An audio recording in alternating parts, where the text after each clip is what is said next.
Good afternoon.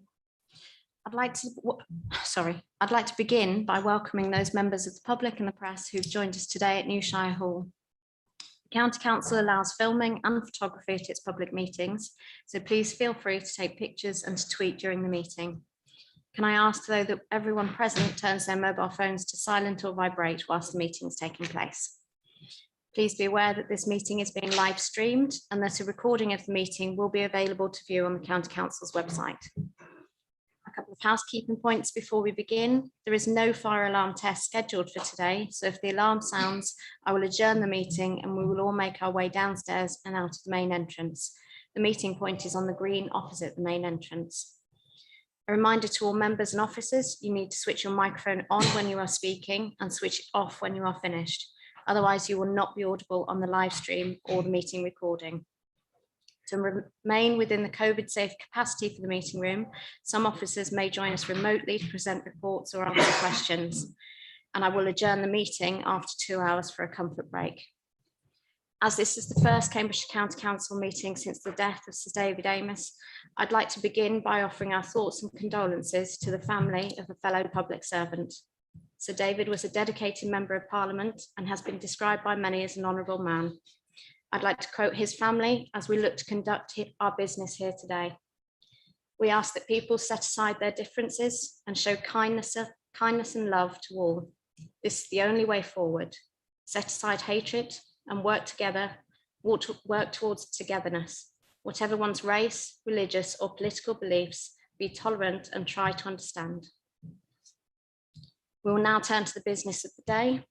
Item 1 is apologies for absence and declarations of interest.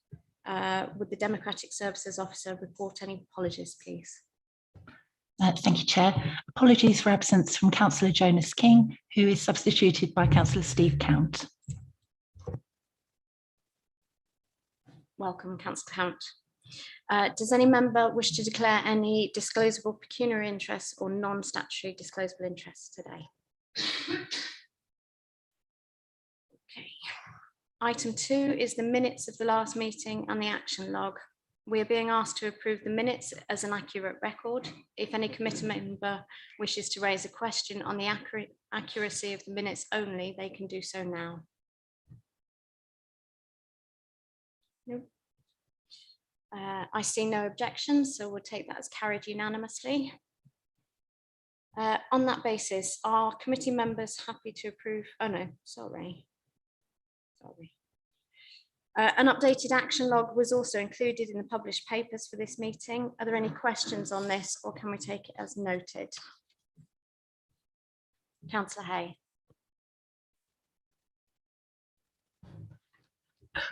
I'd just like it noted that the updated action log only arrived out today, so I haven't had a chance to read it, nor the support for early years.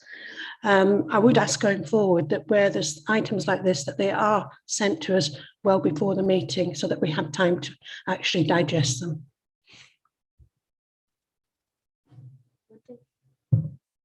I just want to apologise to Councillor Hay that the officers didn't update the action log with all the updated actions, so I do apologise for that.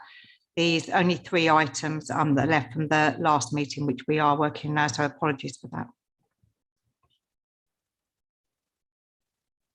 that. Councillor Slatter. Is this moment to raise matters arising? Because I didn't see it specifically down. It is here. It was just on item 23, the last meeting, the appointments to outside bodies. Remember, I was going to raise the fact that there is apologies, Chair.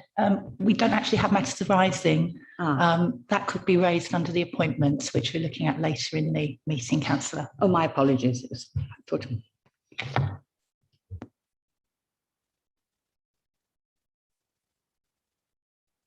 Sharp. Thank you, Chair. I haven't seen the updated action list log, but it was on item 17 on page 21 about the tender for early years provision in Arbury and Cambridgeshire. I know I did ask for, I don't know if that was sent out today. If it was, I haven't seen it. Apologies.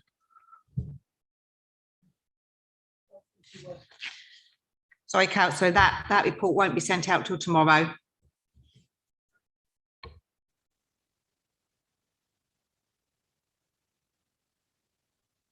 Okay, so if we take the action log as noted, item 3 is petitions and public questions. We've received no petitions or questions this month, so we move on. Item 4 is the household support grant. This is a key decision which was added to the forward plan on the 8th of October 2021 under the general exception arrangements on the following grounds. Funding was announced on the 7th of October 2021, and in order for officers to allocate vouchers in time for the October half term, a decision is required at the committee meeting today. To delay the decision to the committee's November meeting would mean that families will not receive this support for the October half term. Jonathan Lewis, Service Director for Education, will introduce this report for us. Thank you, Chair. And I'd like to add my apologies to Wendy around the delays. I think this report gives a good example of some of the challenges. Sorry, can you hear me all right?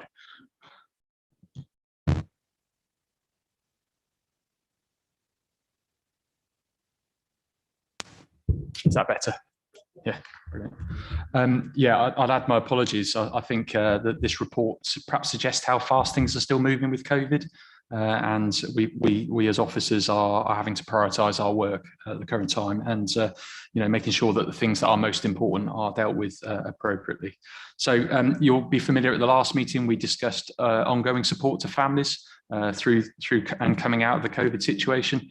The government very late notice announced a new grant for support to families, the household support grant, of which we are receiving in the region of £3.5 million. And the paper outlines to you how we intend allocating that grant. So given the success of our previous schemes, we are proposing the continuation of a direct voucher scheme where families will be able to receive a text and an email, eligible families, and be able to draw down at one of 9 supermarkets for them to have funding for the period of the holidays.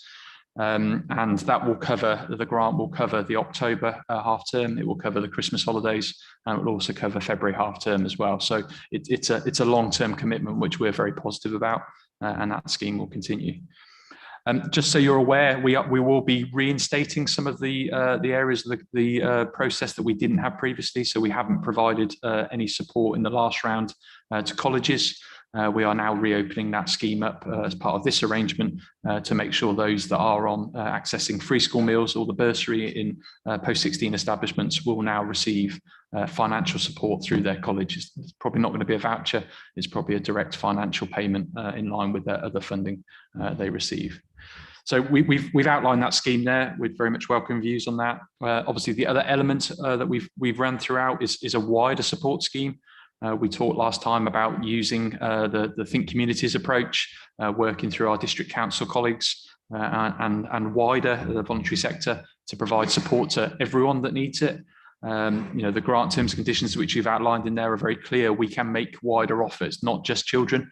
It is targeted at families, but there is the ability to support anyone in the community. And 2.9 of the report onwards outlines how we intend doing that. So we're very keen to hear your views. We will be, going through the process of allocating vouchers this weekend on Friday to families, if you're in agreement to this process.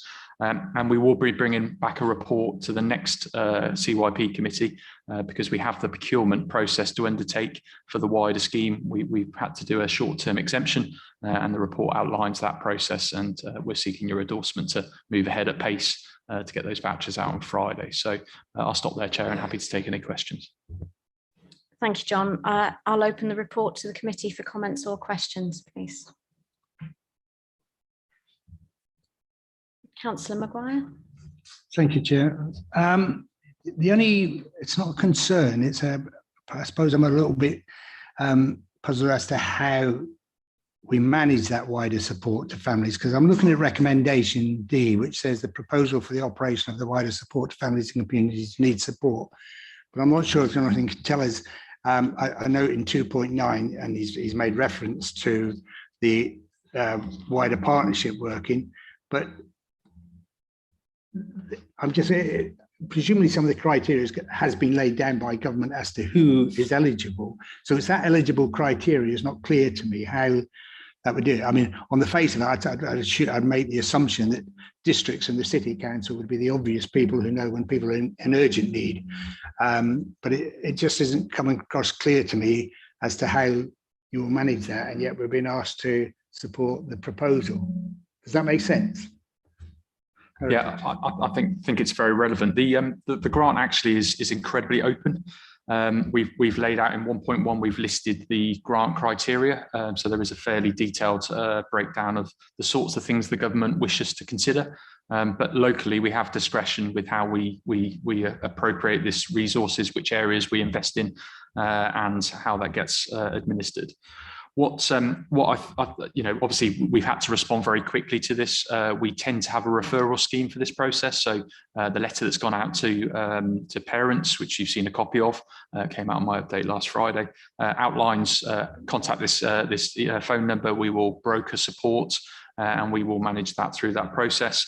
What Adrian Chapman will do through the Cosmic Committee is look at the demands, do a bit more work around criteria. This part is less important to get done quickly, and we will develop that criteria moving forward.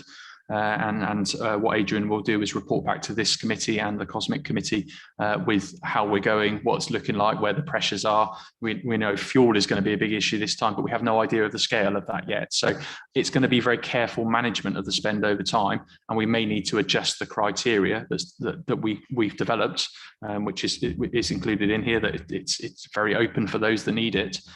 To make sure that we're keeping on top of the spend and continue to operate. I think what's really important to know is this is the same scheme that we ran very successfully at Christmas and in February half term. So we're using the same criteria, the same approach, the same working through district councils and through the voluntary sector to make sure those that need support get support. So it's going to be a bit of monitoring and a bit of oversight, but we do have some precedent already of how we've managed this. Councillor Daunton. Thank you, Chair. I'd like to welcome this paper, and I'd particularly like to welcome the working with districts and with the voluntary sector. I think it's a very good way forward, and also cooperation with our fellow councillors on the Cosmic Committee. So thank you. Councillor Atkins. Thank you. I have two short questions, which perhaps Mr. Lewis may be well placed to answer. First, whether there was any learning from previous iterations of this scheme, that perhaps we're doing anything differently, or anything that we want to incorporate from when this scheme has operated in the past. And secondly, if at this time there are any proposals for how the scheme will run for, I think, 6 months, how you would envisage reporting back to this committee throughout that time on uptake of the scheme and general progress, and perhaps even the split between vouchers and other support, which I imagine might change over time. So perhaps just on those two issues. I think our learning in this area has been continuous. This will be the 5th time we've allocated vouchers out. So I think we've sort of learned and tweaked our approach, particularly around communication, making sure people are aware and accessing. That's happened throughout. But actually, we've used the same provider. It's been very successful, and take-up has been in line and has increased actually the further we've gone through. So I think we've seen some success there. In terms of reporting back, very happy to be guided by the committee what sort of information you would like. We worked with the provider to get more information about numbers and take-up. To give you an idea, about 5% of the vouchers were not claimed last time. So we're obviously looking at who and where, and that works through. It's not a clear picture, but we have targeted. We did a lot more work on directly contacting those parents that hadn't claimed last time, and that's why that percentage has got smaller each time. So I'm very happy to bring back an update report. I'll be guided by you when you would like to see those updates, but certainly December, I think I could probably give you the first call on this is the amount of vouchers we've given out, and this is where we're roughly up to, but that will be timing dependent on the reporting we can get out of the system. Thank you. I think I would welcome an update at the December committee meeting. I think would be most appropriate for this. Thank you. Wendy? Yeah, one of the things that we hadn't appreciated is obviously that we have provided money for food. And one of the biggest calls that we had for support was for hygiene products. So now we've actually provided that alongside food parcels as well. Councillor Boulat. Thank you, Chair, and thank you for the report. I had a question about the end of the £20 uplift, because this has been a concern for some people in my division, and I was wondering if you think compared to the previous running of the scheme, whether this will have any impact in demand for this program now. And also I would like to echo the fact that would welcome a breakdown of the last program, especially I know I asked a question in relation to uptake in migrant communities and less represented communities, and people who usually are not so well informed about the types of support available. So it would be good to have a breakdown of those figures as well. So yeah, thank you for that. What I can give you is a breakdown by school or earlier setting of how many were taken up. So a geographical split. I think we discussed last time getting information about ethnicity and others out of the system. We can't do that because we don't have access to that data. We're not allowed access to that data under our sharing agreement, but I can certainly give geographical splits. That's not a problem. Can I just follow up? Is that because of, I mean, why can't we have this data in general? This is standard across the... Because the system doesn't allow it to happen. Right. We are essentially, the system looks into other systems, and the way it's designed and built, it can only draw down certain information. So I can see a parent's email address, I can see their text message, their mobile number, I can see their name, I can see their children's detail, but I can't pull out other data. It's not possible with the way they've set the system up. But I can report by school on the take up that's come through and the amount of vouchers that were requested and the amount that have been claimed. Yeah, I mean, it'd be useful to have any even qualitative insight from the field, because something that comes across quite a lot in my division, people not being informed, especially people who are new to the communities in general. So just ensuring the support is equally distributed. And very happy to do that. And in terms of the impact of the £20, I think we'll see as we go forward. Certainly my impression, having manned the inbox that's coming in, there are a lot more parents asking for support through the wider scheme before we've even started the scheme, because the letters have gone out. So we'll have to keep monitoring that. The government is clearly putting this in place to mitigate some of that loss. But if you calculated £20 across everyone in Cambridgeshire that was claiming, it's not a lot of money relative to that particular call. So we will need to adjust that. And obviously that will be important to understand, do we need to switch things on or off in our scheme? I think particularly around fuel poverty, will we end up putting more money into fuel? I think probably likely as a result of that £20 cut, but we'll monitor that going forward. Wendy? So outside of the voucher scheme, so the extra hardship money, the one that the Cosmic will take responsibility for, we will be able to give more quantitative and qualitative data for you, included some ethnicity data as well. And I'll pass that on to Adrian Chapman for you. Councillor Hoy. I think the first question is probably perhaps best answered by you, Chair, because it's a bit more of a political question. I don't think it'd be fair to ask Jonathan to answer.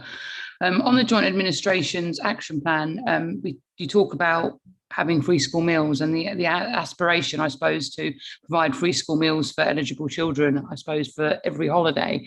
And it just feels to me that we're being very ad hoc. I mean, this is the second urgent decision we've had regarding free school meal vouchers, and both of them have been spurred on by government decisions to provide money to us.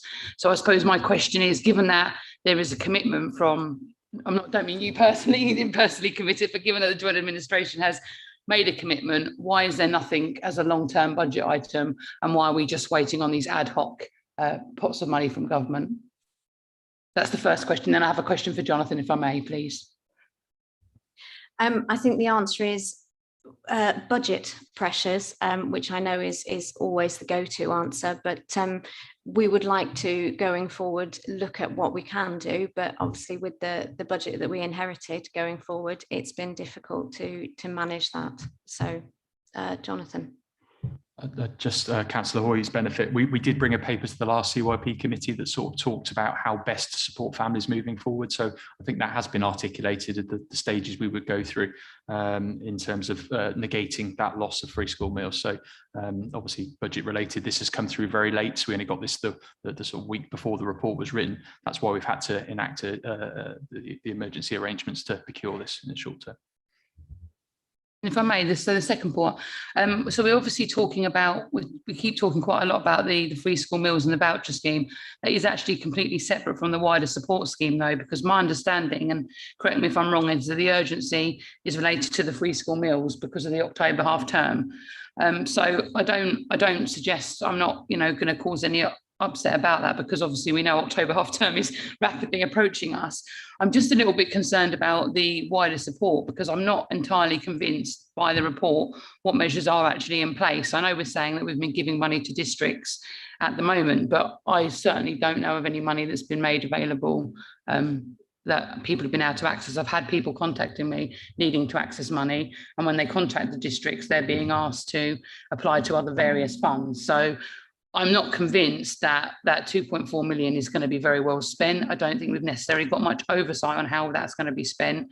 And I would be much keener on seeing us making an urgent decision today on the meal vouchers, because obviously we know that they are desperately needed now, but actually coming back and looking perhaps in November at the wider support, because I think it's very important we get this right. If we're giving out such a large amount of money to people, I mean, don't get me wrong, I like the principle behind it, because I've often said it's silly how when someone needs something like a £20 or £30 to fix their bike to get to work, it's silly that they have to go through all this massive bureaucratic process for something that actually very low cost would help them. So I like the principle behind it, and I really like the idea of giving it to the districts and the city councils because they are best placed. But I just don't think that's not been articulated in the paper. We haven't said that's what we're going to do or that's how we're going to deliver it. Wendy? So Councillor Hoy, the detail for that part of the scheme is going to go through the Cosmic Committee. I'm really, I can ask Adrian to send a copy of the details that we're putting down in terms of how that will be distributed, but it definitely is going to be based on the recommendation of how we did the scheme before in terms of working with the district and with others, because it's not just about children, it's about adults that are on their own as well. So it's a much wider brief this time.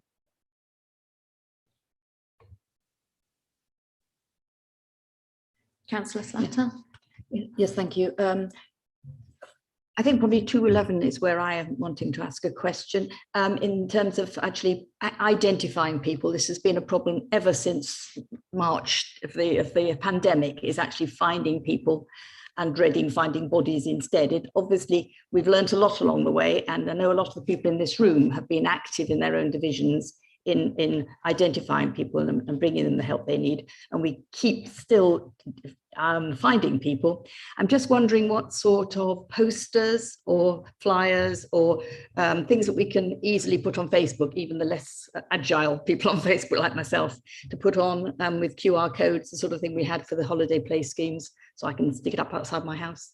Will we be getting that sort of thing, please? Because I do think a QR code is quite helpful for somebody who may not have full language facility in English. Thank you. Okay, absolutely. We've obviously focused in on getting a letter out to parents. That's been our priority to get the scheme going. We've done a press release on the wider scheme. Again, I've shared with you information through the updates I've been giving you weekly, but I will make sure there is a range of other media friendly information that you can share, particularly on Twitter. So our colleagues from comms are listening in today. They will make sure that is prepared, and we'll make sure that goes out far and wide. So particularly encourage members to send out my letter via your routes, really important, because that does describe in there what the wider scheme offers too. Councillor Count?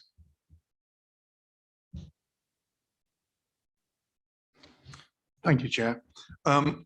Yeah, there's a couple of things I'd like to pick up on. And first of all, is I'd like to welcome this paper and the allocation through the voucher scheme and how that's going to go down. It's been very well received. It's centrally government funded, as been articulated earlier on, and it's continuing that way. And I think it is very useful support. And so that element I'd like to welcome. I'd just like to pick up on one of the comments about that Jonathan Lewis made about the articulation of the commitment to how to support families, as opposed to the point that Councillor Hoy raised about what was in the current Joint Administration's Pact. And there are two different things. The Pact was about feeding the families through summer holidays, not summer holidays, school holidays throughout the year. And the watered down proposals are now to look at how to support families the best way. It's a watering down, but we're not used to that because it's not just this committee and this Pact proposal, it's actually quite across the board. In terms of pointing to the reason for that, I take on board the fact that you said it's due to the financial position of that you've inherited as a council. I might remind you that you actually inherited the position in full knowledge of when you wrote that pact. So to say that it's due to that is meant that you were actually saying something in the pack that you couldn't actually deliver. So that's a bit confusing there is. And in fact, the situation since that pact has drawn up is actually over £15 million better due to in-year underspends, further government funding that has come out. So to actually say that you can't put things that you've promised in your budget because the inherited position, I actually take, I don't think that's a fair consideration. But those aren't actually in the paper. I just think I ought to reflect on some of the comments made. Additionally, the fact that this year and the medium term has the lowest savings targets in all the time that I've been a councillor and the highest reserves position, and I've been on the county council for 10 years. The one thing I'd like to ask that really want to comment on is the recommendation D, which is the element that is the non-voucher element. We've had Councillor Maguire ask what the criteria would be used for that. Jonathan Lewis stated he hoped to come back to the committee with further details. We've heard from Wendy that actually we're going to use the COSMIC committee, and it will be laid down the same way as, pretty much laid down the same way as before. However, the criteria are different from government. This time we're allowed a wider thing. So it really can't be the same before.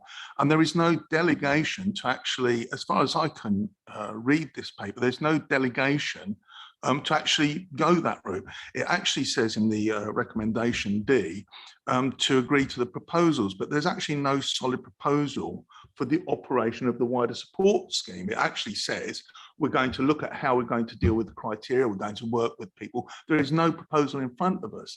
And the difficulty I have is signing off on that degree of money with no solid proposal in front of us. If it's going to go to the COSMIC committee, why doesn't it go to the COSMIC committee and then come back to CYP who have authority for that fund, and then approve that? The reason for the urgency, quite rightly, is to get the October half-term money out the door. It's the only way to do it is in today's committee. There is no reason for urgency for the other element of the paper, which is supposed to last till March. So my suggestion is we don't get at the CYP committee a further update on how the money went out the door. We actually come back to the CYP committee with the recommendations for how that wider element gets spent, because there's not the same urgency on that. For that reason, I'd ask that we take D out, because we're really talking about working up the scheme and not actually delegating any authority to anyone to spend the money. So, thank you, Chair. Yeah, obviously happy to take on board the feedback. I guess my concern is that we won't be able to support families over October half term who don't meet the criteria of free school meals. You know, there are families that need that support. There are wider people that need that support. And I think the timing of the COSMIC committee won't allow us to and coming back to this committee will mean there's over a month where that support won't be there. So that's the risk. I understand why you've raised that concern, and you know, happy to take that on board. But that would be a consequence of that decision. Thank you, Chair. In that case, I have to ask, if the government hadn't come forward with this funding, what would you have done with those people that needed support in that time period? Well, the proposal that we brought to the last CYP committee meeting did lay out a process. If you're happy for us to run a reduced offer, which is what that offer that essentially was using, based upon the funding that was held within the council, that's the consequence of it. So I guess that's the decision for the committee to make, whether you're happy to revert to that model whilst we await the funding to be agreed through this process. If I may, firstly, I would say it's covered in 2.2 and 2.3, which is talking about where the proposal would be delivered through. I'm happy to take a vote on the change to the paper, if you like. Councillor Hoy. I was just going to echo what Councillor Count said. I mean, I haven't got any issue with A to C, because as we've all just mentioned many times, we want to get the half-term money out as soon as possible. But I just think with D, I've got a bit of a concern, because effectively we're almost signing off a blank checkbook, saying 2.4. If once we make this agreement, spend 2.4 million today, with that agreement's been made, and we don't really know the processes that are going to be in place. And I just feel a little bit uncomfortable with agreeing to that. And like Councillor Count said, had we not had this paper and had the government not given us any money, we wouldn't be having any money at all to be providing something in the half term. So we wouldn't have been in a worse position.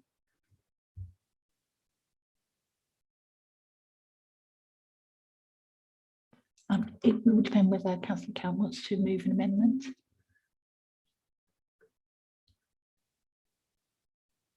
So I'm not sure that it's an amendment. It's well, I suppose the amendment would be to come back to the November committee with the full details for the wider support scheme. I've had a look at 2.2.2 and 2.3, and it really does say about how we're going to work with people to deliver this. And there's got to be some base criteria. If not, everything's done on an ad hoc basis, one by one basis, and people in one area will say, well, I got treated differently to another because nobody's working to a set of criteria. And that's not laid out in 2.2, 2.3, how we're agreeing to this. So yeah, I suppose the recommendation would be to take out recommendation D and to come back to the November committee with the criteria and details on how the enhanced fund could be distributed. Could I ask, as well, seeing as we're on this subject, is there, there's no guarantee that this will last all the way till March, whatever criteria you set up. So I just asked at the risk of those people in October not receiving an enhanced fund is quite similar to the risk of people in March not having any enhanced fund left to go to, because there's nothing in the advanced budget, nor do we know what government central spending plans are for continuing this. Thank you. Yeah, we've obviously, yeah, that is a risk. We don't quite understand the impact of the £20 from Universal Credit or the risk around fuel at the moment. That's where the monitoring is going to be important, and we'll keep adjusting our scheme in line with it. I have to say the funding this time is much more generous than it's been at any other time throughout the process. You know, we really struggled in the summer holidays with the funding there. This is more akin to the Christmas last year. And again, the experience around running the wider scheme there, that was managed, but obviously take on board your concerns and your thoughts with that. But we will adjust as we go through, and that's where bringing back regular reports will make a huge amount of sense. But we will protect the voucher money that has been sort of ring fenced within that arrangement. Councillor Atkins. Thank you, Chair. Can I understand exactly what it is suggested will be presented to the COSMIC committee meeting? I imagine their next meeting is on the 11th of November. So is the anticipation to bring a paper to COSMIC, and what will that look like and what will that say? That would just help me understand the process here. So it'd be a lot more detail in terms of the wider scheme and the work with districts. So Adrian obviously is speaking to officers within the district councils, talking on similar lines as we did before, but thinking about the amount of money we've got and how we might use that in the future. So that paper will be a lot more detailed that goes to the COSMIC committee. Obviously, you've only got an outline of that part of the programme to this committee, because we're really looking at the vouchers predominantly. Councillor Taylor. Thank you, Chair. Excuse me, take these out. I'm just a bit confused why we would be concerned, Councillor Count, now with this wider support when it's been rolled out since last Christmas. I don't think the criteria has changed, as we've just heard. So I don't understand why we would be concerned with the criteria when it's the same. I'm sorry, but it's not. The whole point about this paper is the criteria has changed considerably. So the freedom of how to spend it has changed considerably. If the COSMIC paper was exactly the same as last time, then it would go to just the families with children, for example. It has to change the criteria all through part one of this document is about the changes, the greater freedoms. Please correct me if I'm wrong, but there is a big change in criteria here, and therefore it's important that we understand how the money's going to be spent. You know, that's it really. We've just heard from Wendy that it'll be a much more detailed paper that goes to COSMIC committee for them to look at, and yet we're giving sign off before we actually know where there is. I have particular concerns if that there is some sort of area focus and not an individual focus, and I don't know if I'm going to get that or not. I might get some reassurances, but until we see the detailed proposals that it looks after the right people in the right way, and there's some kind of baselining of that, you know, if you're entitled to this, we will look after you, then I don't want to sign it off. And so, yeah, there's a big change in criteria. Yeah. Just to clarify the change in criteria from the winter support, which was 2 grants ago, and now when we ran the wider scheme, there was you had to spend 80% of the grant on families.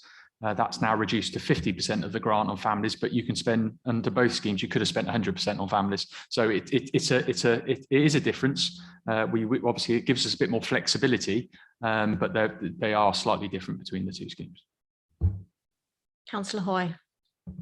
And I would just say that with regards to Councillor Taylor's point about it's been working well, and we know what's been happening. Well, I don't know. I couldn't tell you. I mean, I can tell you the voucher scheme for free school meals. I could say to you, yeah, that's been going out. We've been paying £15 a week and people can choose supermarkets, and I could explain that. But a wider support, I couldn't tell. If someone rang me now and said, my washing machine's broken, how do I get it fixed? I haven't got any money.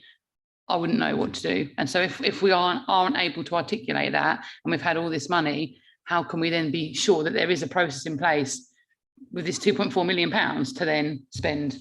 See what I mean? It's not like I'm not against it. Why would I be against the government giving us £2.4 million? I just want to make sure we're using it right.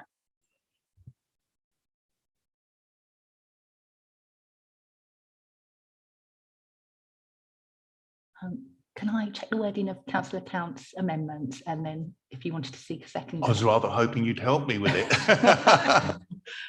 As I have it, see if you're happy with this, Councillor Count. It is to bring a further report to the November committee of CYP with more information on the wider support funding. So do you have a seconder? Oh, sorry, we've done, is it? Sorry, was that Councillor Ambrose Smith or? Yes. Thank you. Could I just add that that does remove the recommendation D as part of that amendment? Yeah. And that's in place of recommendation D.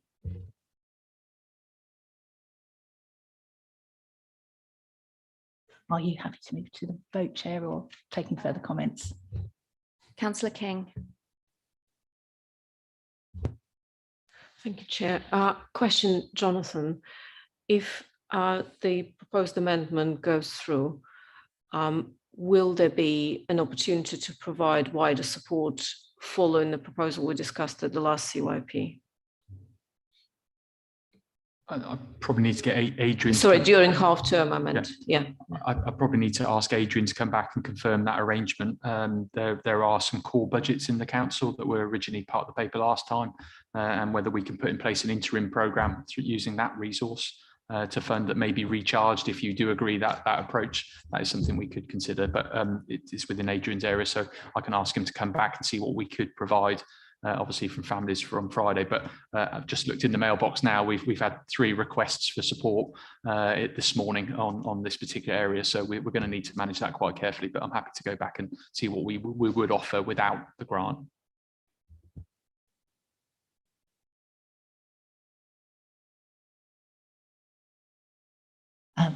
Move to a vote on the amendment. Yes, Chair.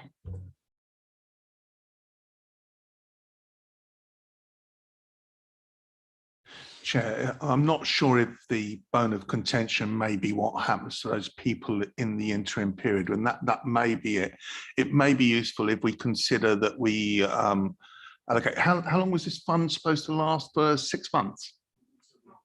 Until the end of March. That's October. So 1/6 of the fund would roughly be 18%. So would it be useful and acceptable if the committee thinks that this removes the barrier, if I amended the amendment to release 18% of the fund, which is roughly 1/6, shall we say, under the criteria in front of us, but the remaining amount to await that report? And that seems potentially to remove one of the bones of contention here. Does that work? So would that be, sorry, would that be 18% after the voucher amount has been taken out for half term? Yeah. 18% of the wider hardship fund. Yeah, it's not an accurate figure, but let's be honest, we don't need an accurate figure. It's a workable figure. And that means that you have the assurance you don't have to go back to Adrian and see if there's any residual amounts anywhere. Does that? So the recommendation would be, as you've written, subject to a tolerance of 18% of the wider hardship fund, which can be released under the current criteria as per the original paper. Councillor King. Thank you, Councillor Count, for that. I have a question for probably Wendy or Jonathan. Would that potentially create an administrative kind of extra work for the staff if we are to split that? And also, I mean, I appreciate the spirit of what you're proposing, but it also kind of implies that there is an equal distribution of demand across the 6 months, which might not be the case, but I also appreciate it's difficult to predict whether the hardship is at its peak now or whether we're going into something which will go up. Yeah, thank you. So in terms of the admin pressure, yeah. No, to be fair, I don't think it will create an admin pressure. I think where the challenges come, obviously, we've come here particularly because of school children and the vouchers, and this crosses another committee, the Cosmic Committee, who've got a much more wider remit in terms of outside children and vulnerable. It goes into the vulnerable adults world, and that's why you're looking at a scheme that crosses 2 committees, and that's what's giving you the challenge, if that makes sense. But to be fair, that wouldn't cause an administrative problem, and it will be the Cosmic Committee that do have, will be saying what they think in terms of the wider community and how that might be done with our district and councils. Wendy, may I ask if what yourself or anyone I'm sure here would know, when is the next Cosmic Committee meeting? Okay, so it's way past half term. Councillor Atkins. I mean, I appreciate the sentiments of what's being proposed, but I feel like we're making a bit of a meal of this. I mean, if we're prepared to give authorization for about 20% of the fund, Cosmic's meeting in a couple of weeks anyway, I feel like the urgency of this need might arise quite soon. This seems like a bit of unnecessary bureaucracy and red tape. I appreciate, if we were signing off the entire scheme just on the basis of what's here, I could understand some reservations, but realistically, this is coming back before committee where it'll be heavily scrutinized in a couple of weeks. I just think we're making a bit much of this, and I don't see why we can't give them the authorization to proceed in line, broadly in line with previous schemes for a couple of weeks, and then Cosmic will look at it in some detail in early November. So I would suggest that this is slightly unnecessary. Councillor Hoy. But when Cosmic looks at it and makes we've already authorised £2.4 million. That's what we'll be saying today. If we don't go with the amendment, we're saying that we are giving £2.4 million for them to spend as they see fit. And that's the worry, that we haven't seen what proposal they've made. And while you might think there's not much difference between, a few 100,000 and a few million, there is quite a substantial amount of money we're talking about. And I think it is important that we get the processes right. And I appreciate the politics of it, and I appreciate sometimes people perhaps don't want to support various other parties, but it's for me, it's not about that. It's about actually making sure we're doing the right thing and getting it right. And I think that's why Council Accounts try to offer that movement, because, like you say, we don't want to be making anyone's life difficult in this scenario. Councillor Atkins. Thank you. I mean, what's not a question is the amount of money. I mean, I think we're all broadly happy for this money to be spent over a period of 6 months. I think what's at contention is the principles under that. And those principles will be looked at in a lot of detail very soon. So if there was some question as to the exact level of funding of the scheme, then it would matter the total amount that we signed off. But given that the total amount of the scheme is not under contention, I don't see why.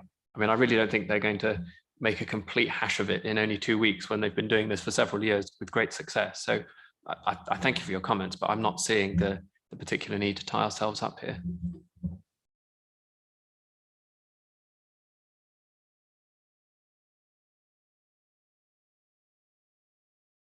So I think we need to vote on the amendment and then. Yes, Chair. Are all members happy with the wording of the amendment? I'd just say what might be easier is, given that there's broad agreement on A to C, it might be easier to take A to C first, because I don't think I've not heard, unless I'm wrong, but I've not heard any disagreement on that. So perhaps take A to C and then take D after. Okay. So if we first move to the vote for A to C, so co-opted members of the committee have voting rights on this item. We're being asked to A, agree the principles of the strategy as outlined in section 2, B, agree the operation of the direct voucher scheme to eligible families, and C, delegate authority to the Service Director for Education to manage the procurement process to ensure the first voucher allocation can take place in October half term. So it's just A to C, please.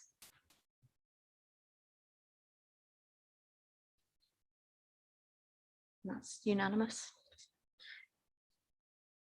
So now the amendment. Can you remind us of the wording, please, Rashenda? I shall do my best. The amendment moved by Councillor Count and seconded by Councillor Ambrose Smith is to bring a further report to the November CYP committee with more information on the wider support funding scheme, and subject to a tolerance of 18% of the wider hardship fund to be released as set out in the original report. So voting on what Rashenda just said, I'm not going to try and repeat it. Okay, voting for, please. Thank you. And against, please. Thank you. The amendment is carried. Thank you.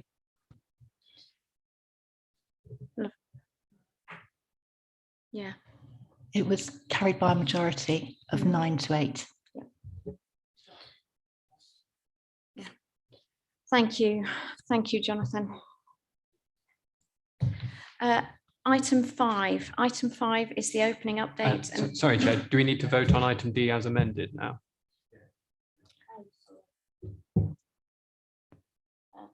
Sorry, so voting on item D as amended, voting for, please.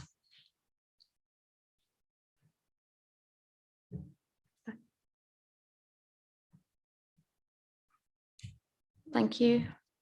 And against? Abstentions? No. Thank you, Rashenda. Sorry, item 5. Thank you, Jonathan. Item 5 is the opening update and overview of the business planning proposals for 2022 to 2027. Jonathan, I think you're staying with us for this report, along with Wendy, who is our Executive Director of People and Communities. Thank you. Sorry. Lou Williams is also joining us, the Service Director for Children's Services, and Martin Wade, who is our Strategic Finance Business Partner. Welcome.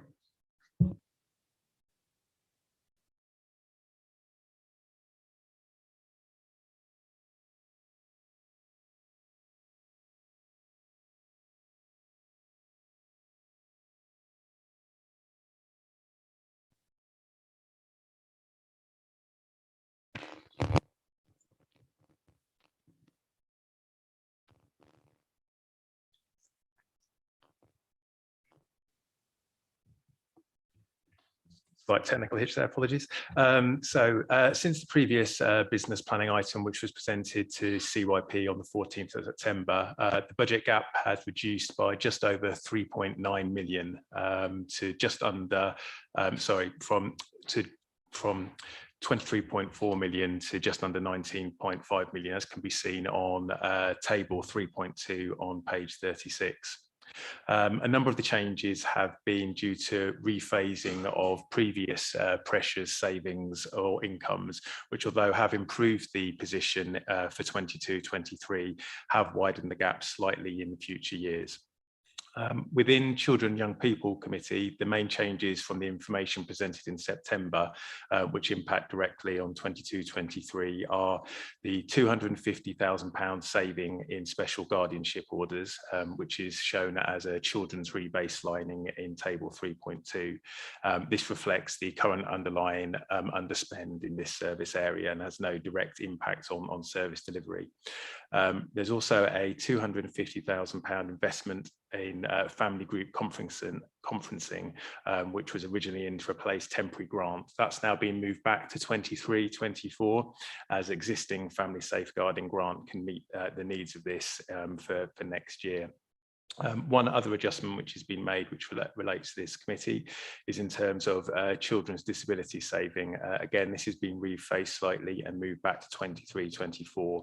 However, the net result, due to other changes, is a £46,000 slightly worsening position compared to what was being reported previously. Section 4.9 of the report onwards on page 38 provides a full list of all of the current children and young people proposals for demand, pressures, investments and savings, including those which were already discussed and covered at the previous meeting in September, and those that were already in the existing business plan. The full people and communities table 3, which shows all proposals for the directorate, can be seen on page 49 onwards. Further proposals are currently being developed between Finance and Lou and John's services, and a revised position and revised table 3 will be presented at the next CYP committee on the 30th of November. John, I don't know if you've got any service specific comments. Just very briefly, obviously the pressure in my area is focused around Scnd and transport. Very happy to take questions on those, but I think we've been through many of these in this committee previously, but again, we'll open up if you've got anything. And again, as previously articulated by me in this forum, the pressure in children's services is on the cost of external placements, and we're looking to mitigate those pressures as far as possible, and we'll come back in December with proposals around that. Thank you all. I'll now open the report up to questions from the committee. Councillor Daunton, please. Yes, thank you. On page 41, under the heading, the paragraph, changing the conversation, I wonder if you could just unpack that paragraph for me, please, embedding a strengths-based, person-centred approach to conversations across the education. If you could just sort of talk us through that and perhaps give some examples, some concrete examples, that would be really helpful. Thank you. Yeah, of course, very slightly flowery language there, so apologies that it's perhaps not clear. So we believe in the education system that support can be offered at all levels. That there are very skilled professionals working in schools that can support a child with a range of needs. And the current process we're going through at the moment is often people are seeking other support when it's not needed. There is often support in things like the family group, there is support in the community, there's support through existing measures. And we want to make sure that they are fully explored before we get into statutory process. We know things like the education, health and care plan process takes a lot of resource out of the system, and actually changing the conversation is all about empowering people to access the support that's already there, understand the process. And we've referred to a point later around SEND support.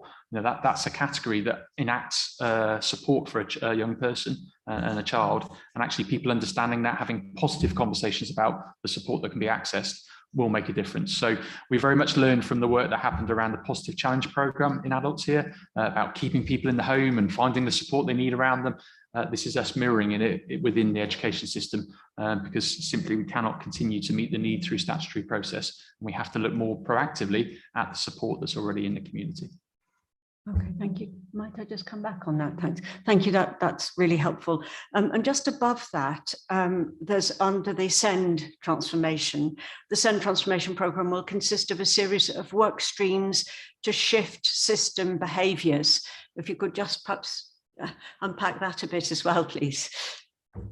I think the bullet points that then follow outline where we want to shift the system. So very much more focused, and I'm very happy to share our SEND strategy. This is focused on how we keep children locally, how we create the provision that is needed in that local area, rather than children moving very quickly into more specialist provision itself. So the system behaviours there would be, let's look at solutions proactively rather than waiting for the system to happen and the needs not being met and placements breaking down. So all the points you see below are all about how we develop our system, how we remove some of the perverse incentives that sit in it, how we create more provision locally, so we can avoid that system behaviour to seek the final placement when actually we want children in our mainstream schools. We're very good at that in Cambridgeshire. We've had a history of doing that, but we think we can do more. So we're trying to create more change in behaviour to make sure that children remain local, and we can afford that within the provision and resources that we have available.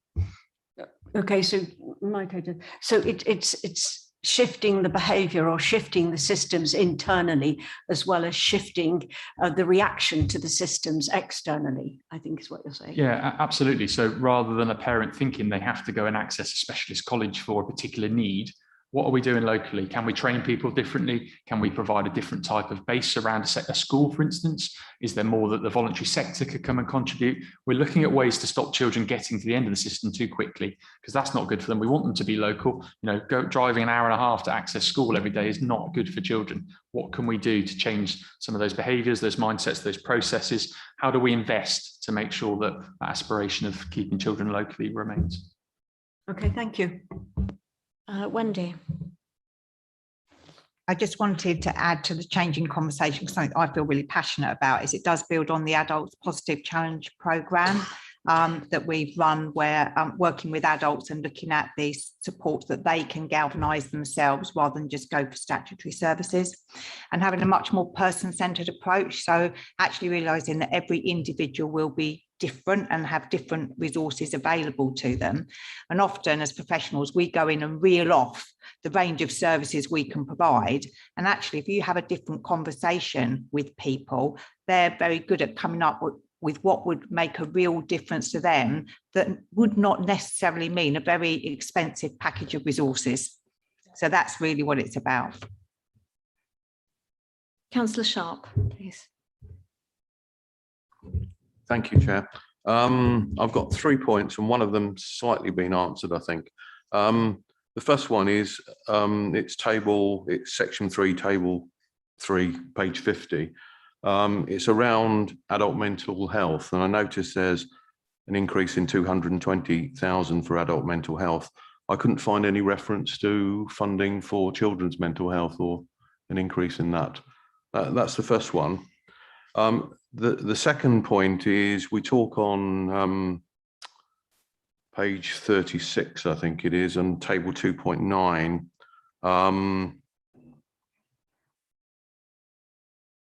3.2, sorry, not 2.9.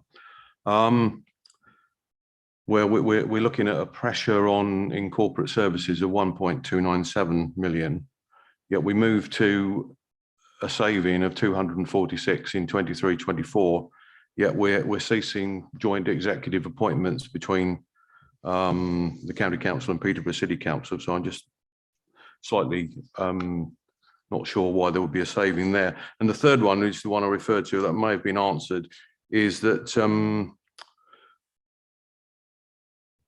I've looked at it's pages 38, this is table 4.9, which comes to in terms of 22-23, I've added them all up, it comes to a 5.083 million. Now, am I to assume that some of those are in the previous figures that went to the previous committee and have gone to strategy and resources? Because I was finding it difficult to follow it through, I'll be honest, in terms of seeing where all of the bits and pieces came from. If I can take that. Those are the 3 points. Sorry, if I can take that last point first. So yes, so in those tables there, some of those pressures in there, and the same for the other tables on pressures, investments, demand and savings. Some of those will have already been in last year's business plan and carried forward to this year. Some of them will have been items which have been refreshed already for this year and would have then been in the iteration of this report that came to this committee in September.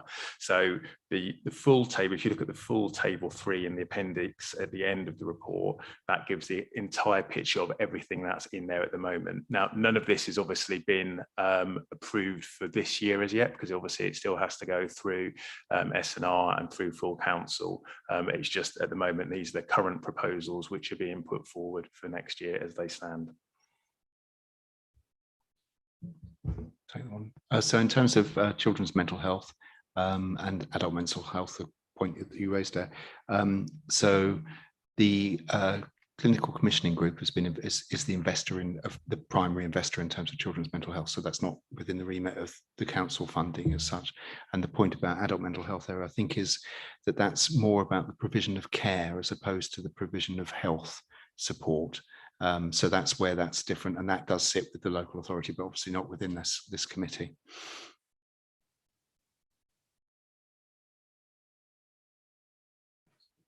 I was going to say the other one about corporate savings, obviously that's not in the remit of this committee, but if you do require further information, I'm sure we can get that. Yeah, I realise that. I certainly would be interested. You know, that quite big movement as to how that has arisen. Yeah. Councillor Slatter, please.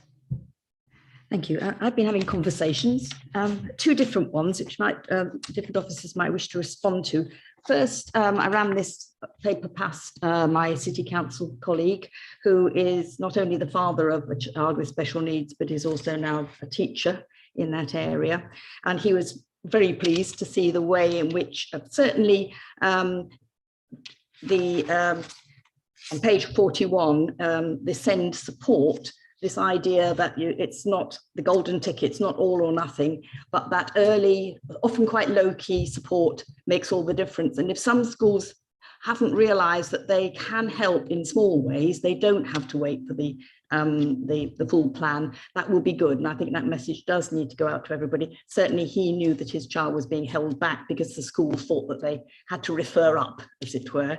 And he gave a very good example, just for those of us who like a few lightweight things and don't know necessarily what the figures are. Working with a child, knowing that he couldn't read it very well, going to the cupboard, getting one of those yellow filters, you know, the things, made all the difference. And those are, you know, low key, low budget, just a reading aid. And that sort of thing can often mean a child doesn't fall back even and may not need to be outside mainstream. So those sort of conversations, I'm sure we're all having with friends and parents and all sorts, and very pleased that the more we can get decentralized and understood, it's up to us all to be educating ourselves. The other conversation I had was in a meeting where I brought together the social prescriber for our PCN and the connector working for the county. And it was sparks, where, you know, it was like fireworks, these two women, all the ideas they had. And during the course of that, it did occur to me, and this is where we're maybe wondering where the money might come from. Social prescribing in some countries actually does have a prescription pad, as it were, and money with it.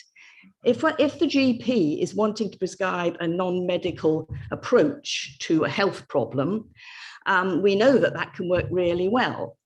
The trouble is that there's no money attached, just from the NHS end.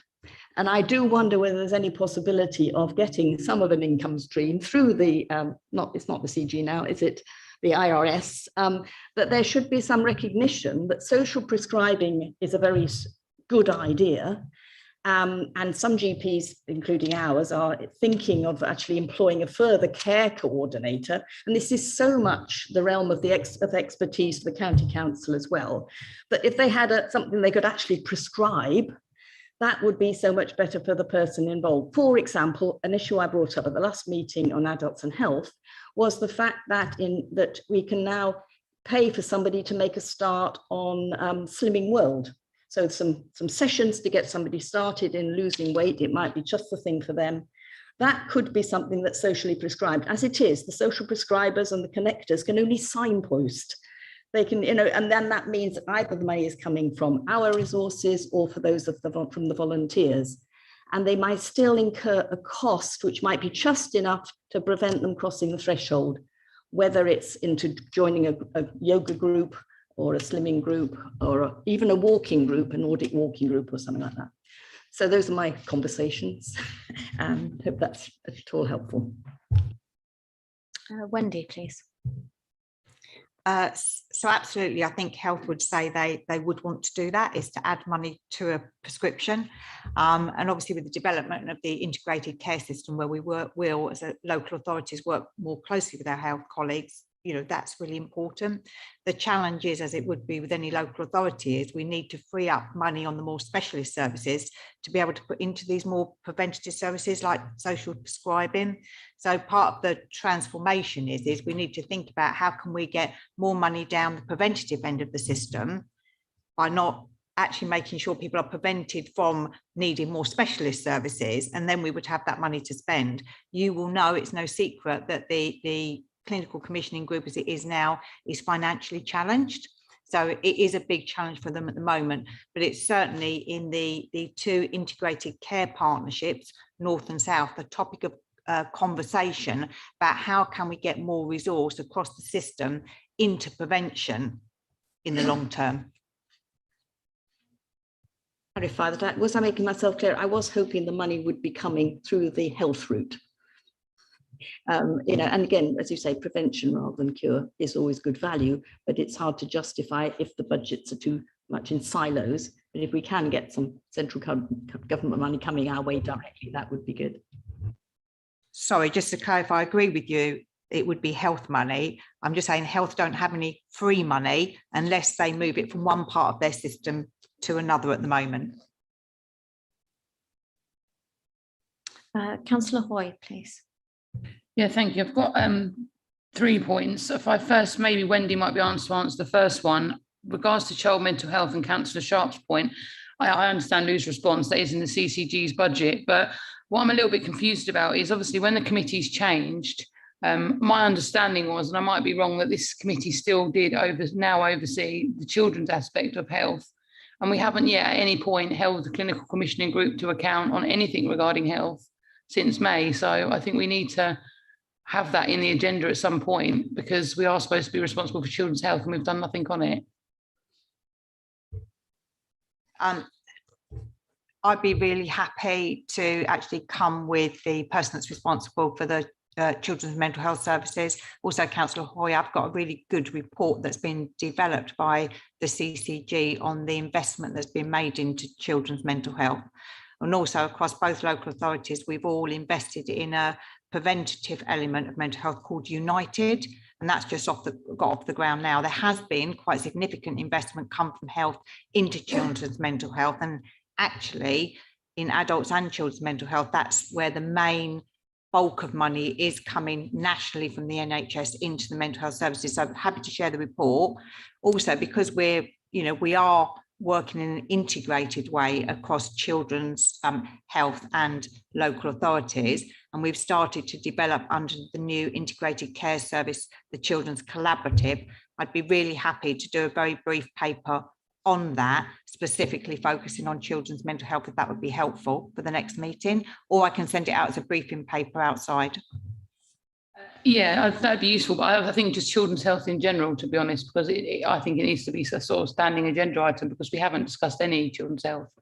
And on that, I think perhaps I'm a bit less rose tinted about how the United and the CCG's investment is working, given the feedback I'm having from many people that are referring to them and having the child apparently either too high or too low for the threshold. So I don't know who actually quite meets the threshold, because I don't think any child yet has met it, because they're either too high risk or too low risk. So one of those things that sounds good on paper, but I'm not sure in reality. And that takes me on kind of to the second point, because I think we're being a little bit rose tinted glasses in this report as well. We're talking about Scnd and the work we're going to do there, like a few reading charts are going to cure everything, but we've got schools desperately crying out for help with children in mainstream schools. They're saying, we can't be peg feeding children, we're having children that can't self-toilet, and how on earth do we deal with this? It's so outside of our realm of expertise. And same with social care. A lot of early help people aren't going out and doing visits. We've got a lot of people needing to see family workers, and family workers aren't going out because of COVID. And I worry about the knock-on effects. Now, I understand these aren't easy problems to solve, and these aren't new problems either. I'm not pretending that this just kind of happened today, but there are some real big issues that are coming down the pipeline I think we need to all be aware of. But the actual question I've got actually relating to the budget, trying to bring it back on track, is with regards to the outdoor centres. I don't know who's best placed to answer this one, but obviously I know we had a lot of money due to COVID to sort of, I suppose, maintain those services. And I just wondered what's happening now that's kind of dried up. So the outdoor centres have suffered as a result of COVID. We have obviously had to close and sustain those centres during that time.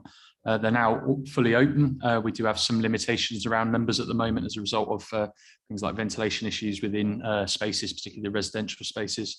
They're doing incredibly well, actually. The schools are very much appreciating what's being delivered there.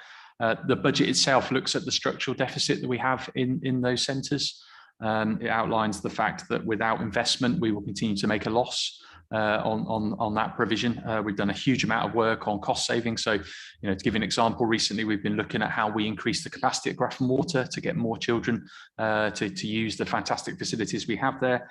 But we wanted to make sure in the budget situation, the decision needs to be made around, these centres, are they sustainable? Do we still want them part of the council? And that will obviously come back with some more detail as we move forward. But current time, they're trading very well. They're very popular, particularly Burwell and Grafton Water. And we continue to do the work around the sustainability long term.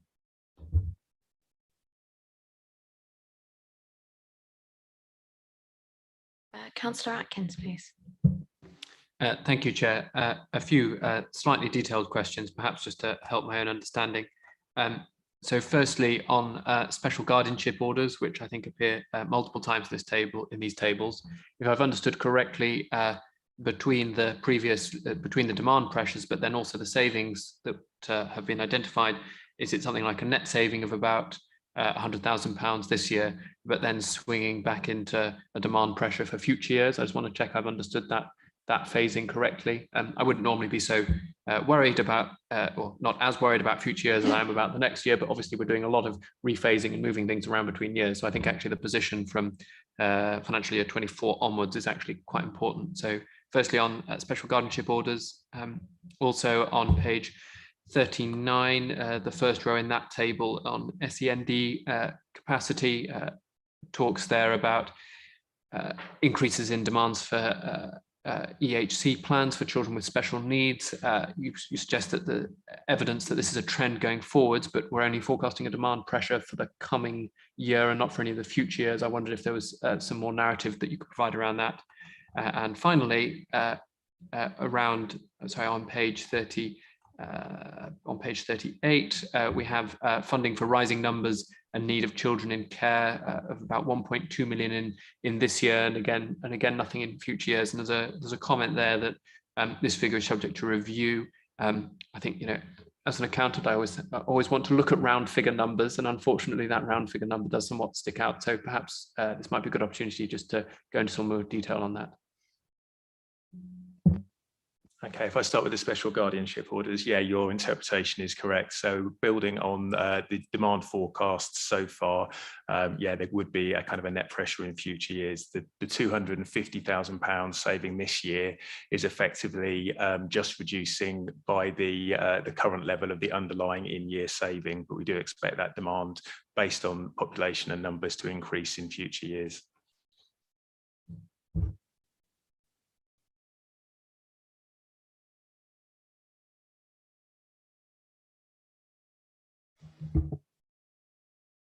Okay, I'll talk a bit about placements. So you're right, it's a round number. We're doing some work on that at the moment in terms of what that's looking at doing. It's quite a volatile budget.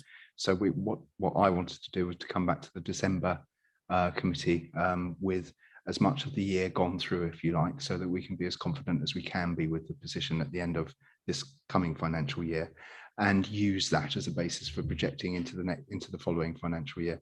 What I'm expecting is that we should be able to mitigate certainly this financial year and probably next through further rebalancing activities, but we'll come back to you on that. It's always difficult to project further into the future because it is a volatile budget, and we're seeing a kind of, it's an overused phrase at the moment, but a perfect storm in terms of shortage of external placements. And it's not about numbers of young people in care changing, because actually the numbers in care are continuing to drop slowly. It is about a really quite exceptional rate of inflation in the cost of new placements, and I'm hopeful that will start to steady again. It needs to. It's a national issue.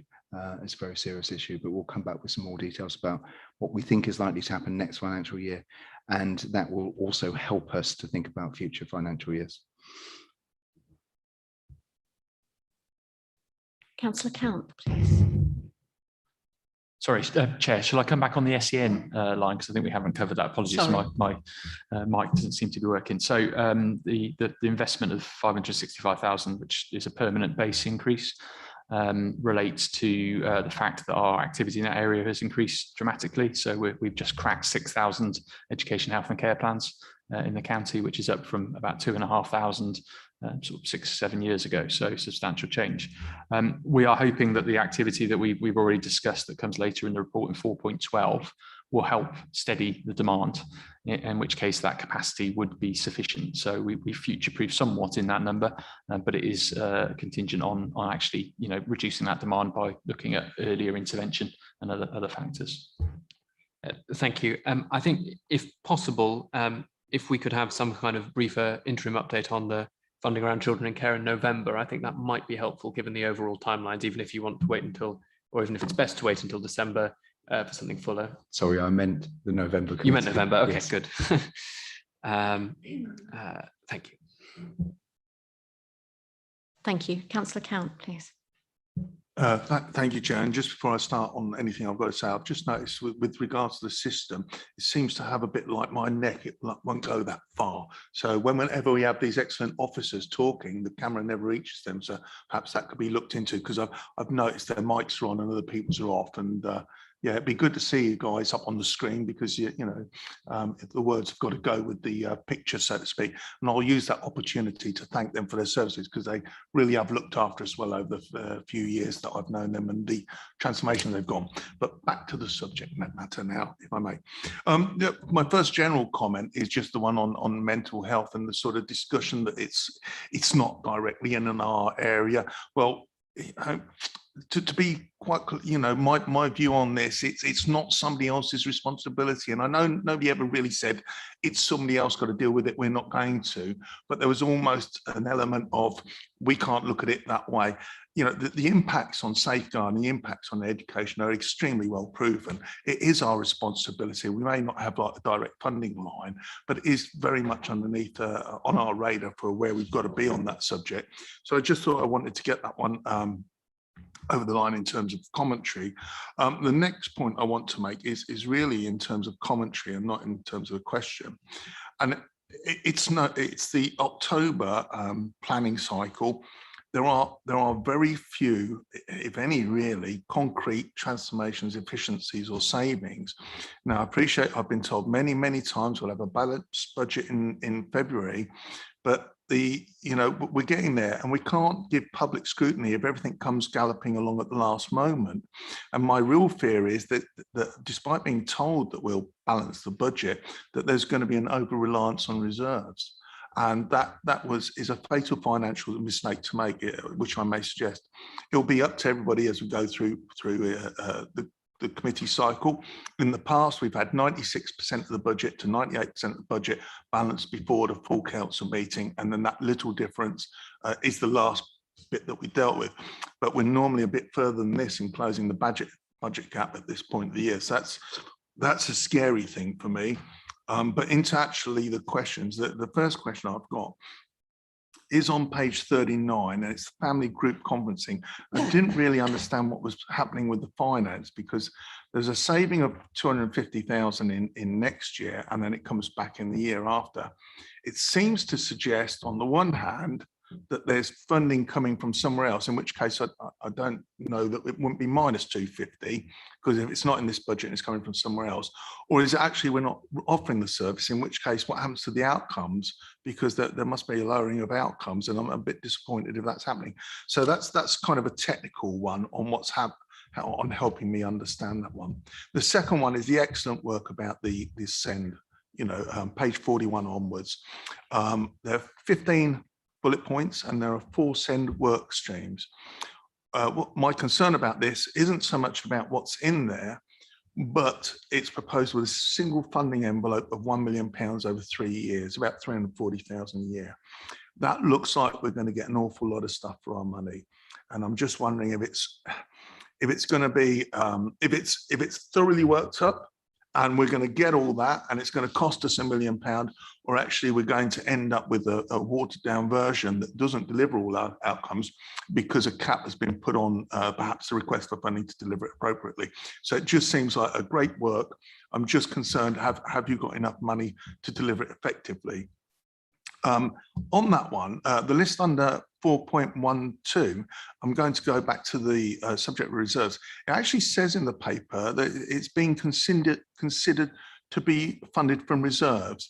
I don't think there's any earmarked reserves in the Children's Committee to cover that. So it must come from the full council reserves. If it comes from the full council reserves, the recommendation would come from this committee, but it'll be down to SNR and the full council to make that decision. But I've got 2 points that I worry about here. One, a reliance on attacking reserves in order to balance a budget. It's useful to know the full list of savings so you can balance it across the adults, children's, transport, etc. before you decide what you're going to target onto reserves. So I'd like to see it processed that way if it is going to be reserves. And the second is, it seems to me that this shouldn't even be a reserve bid. The transformation fund is therefore either savings at a later date or improved outcomes. And this has a lot of improved outcomes here. So perhaps it should be considered for a transformation fund bid. And before anybody says to me, actually, that's what we meant, a transformation fund bid as opposed to reserves. If we mix the two up, that is wrong. That's wrong. The transformation fund is not a reserve. It was created out of the future revenue, the future money coming in from future generations was how we got the money by a promise to actually deliver a better world for them. So to just treat it as a reserve and not as a transformation fund would be wholly wrong. But I'm looking forward to the answer on to that one. If I may just pull back to the one above. Sorry, apologies, it's taking so long to move up. I'll leave it there and ask you if I can come back if I can find this fourth one. Thank you. So if I pick up the family group conferencing one first. So yes, so originally the £250,000 was in as an investment for 22-23, and that investment has been deferred. So that investment funding is not required in 22-23 anymore. So it's been deferred to 23-24. The reason for that is that it can be met by the family safeguarding grant on an ongoing basis for one more year. So the service will just continue. It just means that it's not a pressure and additional cost to the council in 22-23, but will be in 23-24. I don't understand then why it isn't a minus 250. Because it was in as 250 to start with, and it's just been taken out and moved from one year to the other. So it is effectively a saving to 22-23, but it's just a presentational.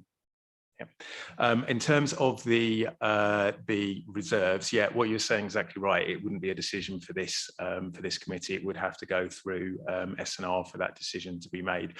I will actually have to check what the exact route was in terms of the funding, because I don't actually know that, but in terms of the terminology, but I can get back to you on that one.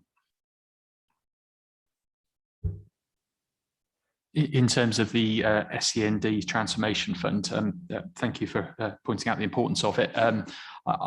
You may not know this, I'm as tight as anything, a former accountant, so the figures I put in were significantly lower first time around, and I was challenged on, is there enough in there? Do we need more capacity and resources? And we did rebase them, so there is I think sufficient. Obviously what we don't know is changes, things that will come through, and I've got an agreement that through the internal process we will continue to review that business case, and there's a very thorough business case that's been written to back this up and come back. But I'm confident that we can move these things forward. We are using cost-effective methods, so we're looking at seconding head teachers, other routes such as that, to get the expertise that understand Cambridgeshire to help us to deliver this programme, rather than look outside through some more expensive routes. Thank you, Chair. If I may, I found the other question, and it was to do with the Scnd mapping. We know historically there's always been a difficulty with inequity of access to services, particularly the area I represent in Fenland has been poorly served, and we've tried to deal with it many times. The mapping of the Scnd services in this particular context seems to be about finding what's on offer and the location it's on offer, and then seeing if you can use that to adjust the Scnd need. But realistically, for me, the mapping of the Scnd service will probably highlight where those offers aren't.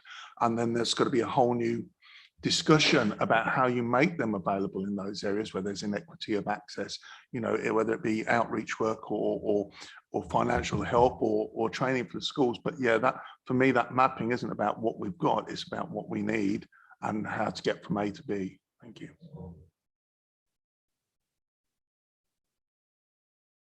Completely agree. So the mapping of provision sits alongside the sufficiency work that we've done previously and reported to committee. And it's already throwing up some interesting areas. So we do know there's an under provision in the north of the county. We have identified through the needs of children, for instance, in Wisbech, the need to look at additional special school places. So I think some of this is already coming to fruition and will lead to different provision, as well as looking at how we tweak existing provision as well. So rest assured, it's a all-encompassing process to make sure we get local provision, and that will stop transport, it will save other things, and it keeps children local, which is our aspiration. Thank you, Chair. And just in terms of the overall recommendations, my point about it's leaving things a bit late, I can't really support the words endorse the business plan. It just seems to me that I can't endorse it when I feel that we've left things too late. So I'm not moving a recommendation of that. I'm just letting you know that we'll be needing to take a vote on that. Thank you. Councillor Atkins. Councillor Taylor first. It's me. Thank you, Chair. Looking at the Scnd transformation, and as Councillor Count said, yes, we've got those 4 work streams. There is just, although I do agree with them, and I'm looking at the Scnd support, the bullet point Scnd support, I do have concerns with if a student who hasn't received an EHCP and the funding associated with it, that they may not get the Scnd support that they require. Can we, sorry, I've lost my note. So if they don't get the funding associated with it, can we provide constant Scnd support through both the maintained and academy provisions alike? How will we know that our children and young people receive all the help they require through the existing and the new approach to Scnd support within Cambridgeshire? I feel the need that I need reassurance that the schools and the LA are not going to forget a student with Scnd who do not have an EHCP. Thank you, Chair. So there is a legal duty on schools to identify needs of their children and young people. Scnd support is a category of need that is identified. And certainly from a local authority perspective, we review the children that need that support. You know, through our Scnd district function, we are in schools supporting where we possibly can.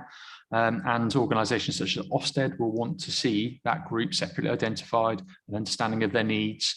It may be appropriate that they look at individual learning plans for that child to make sure they are supported, and that applies across the piece. It's a legal definition in terms of recording children on the census that meet that criteria, and an expectation that support is offered through working with parents and through the local authority and others to make sure that those children thrive and are supported. And only when they're not do we then consider the next stage, which is an education, health and care plan. So we're really keen to make sure that offer is as thorough as it can be. The Scnd transformation work is all about more preventative services going in. How do we develop offer in those areas? May it be outreach, working with a child that has a particular set of needs that the school can't deal with. That should happen at Scnd support stage, not at an education, health and care plan. So we're really keen to highlight, make sure schools know their duties and responsibilities there, and they are funded for that support through their overall funding budget that they receive through the local authority as part of the national funding formula. Councillor Atkins, please. Thank you, Chair. I was concerned at the suggestion that we were perhaps in some way cutting it fine or running late. So I've had a look at the last couple of years of what was brought to this committee in October 2020 and October 2019, which may be of interest to other members in the committee. So in 2019, the identified budget gap was 24 million, of which about half had been identified at this point. There were no as far as I can tell, there were no significant savings identified within CYP beyond, say, $750,000, except for some demand pressures, which around looked after children, which I expect have probably reversed since then. In 2020, there was a suggested £33 million budget gap at this point, and I can't see any substantial savings suggested to the committee at this point in October. Now, clearly there are kind of good reasons for that in terms of the pandemic, but we are still living with the effects and the uncertainty of that. If officers would like to guide me that this year is particularly problematic, or that there is even greater uncertainty or less uncertainty, I'd be very interested in your qualitative opinion on whether the budget processing cycle for this year is going differently. But as far as I can see, I'm not seeing this year as being particularly different to previous years. Thank you.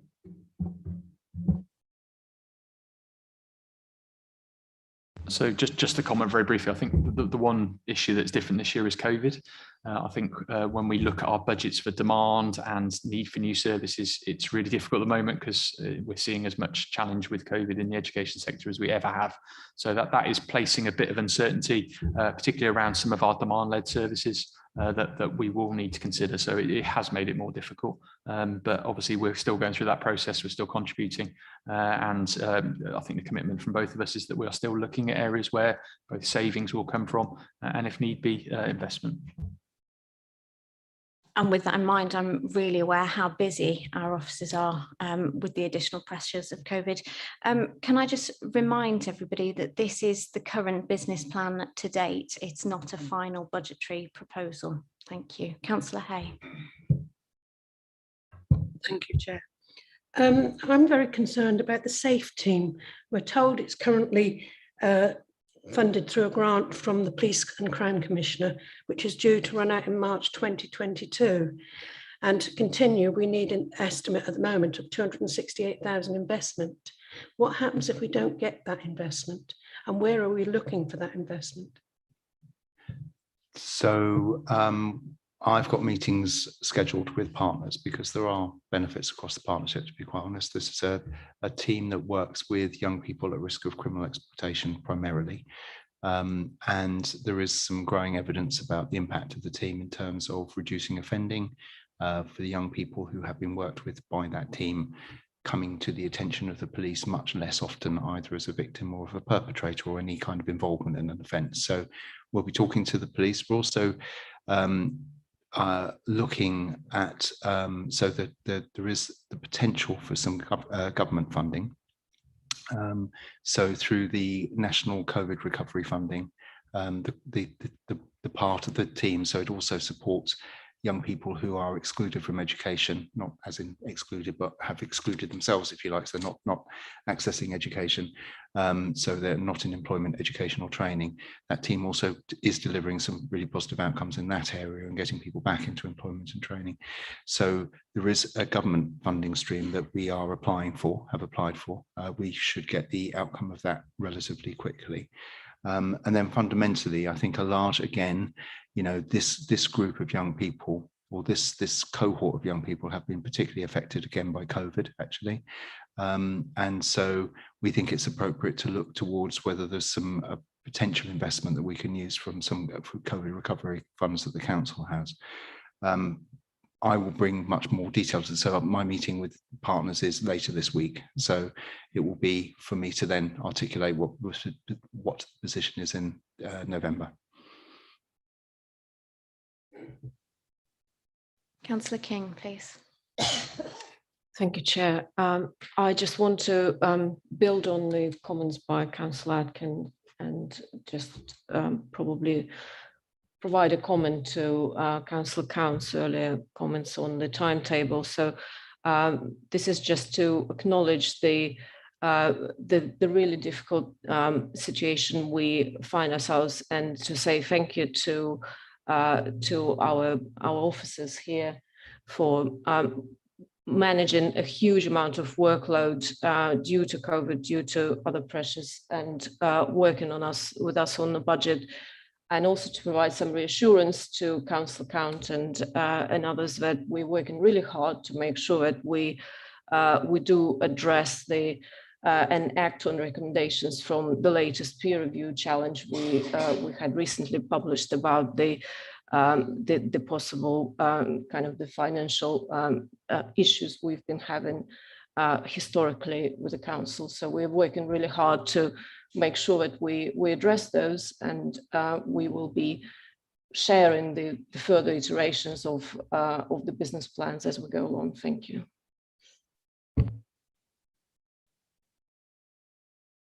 Councillor Hoy, please. Can I just make a slight tongue-in-cheek observation? I would like to have a time machine in 3 years, to go forward into 3 years' time and see if in the committee meeting we're having the previous administration, Brexit or pandemic blamed for budgeting pressures, because while that might sway with the public now, I just wonder if 3 years into the administration it will. So just as an interesting point, really.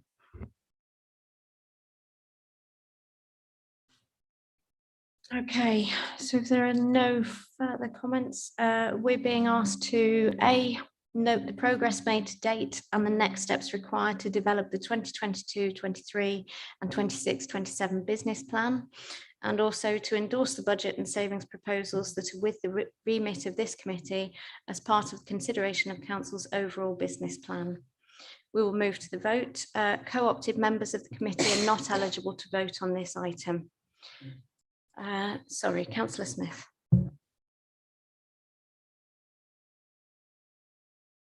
Vote separately, please, A and B, rather than en masse. Yes, certainly. Sorry, Councillor Ambrose Smith.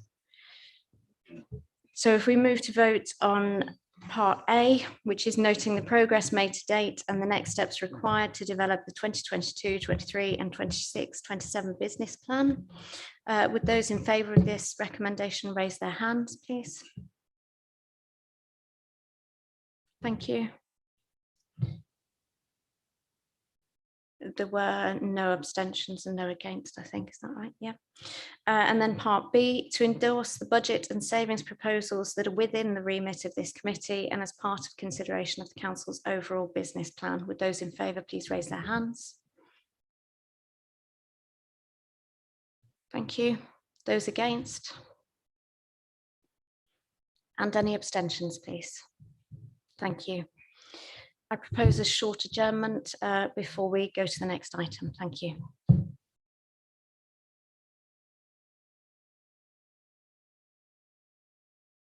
Just 10 minutes, please. Thank you.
Thank you.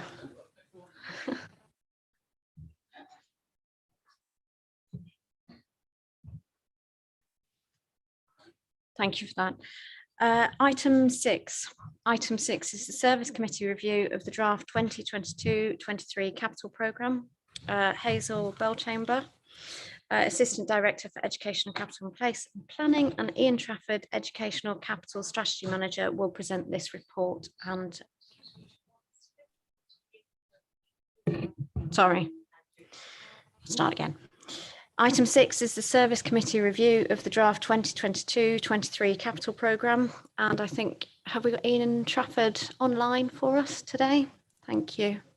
Yes, we have. Thank you, Chair. I'll just do a brief introduction to the report and then open it up for discussion. So I think the first thing to note, the first section of this report is prepared corporately, and it's included in all the business planning reports presented to the Policy and Service Committees in this cycle. It sets out the Council's overall financial context for this individual service reviews of the programme, and also how the programme will be considered as it moves its way through the process and the Strategy and Resources Committee in December and January.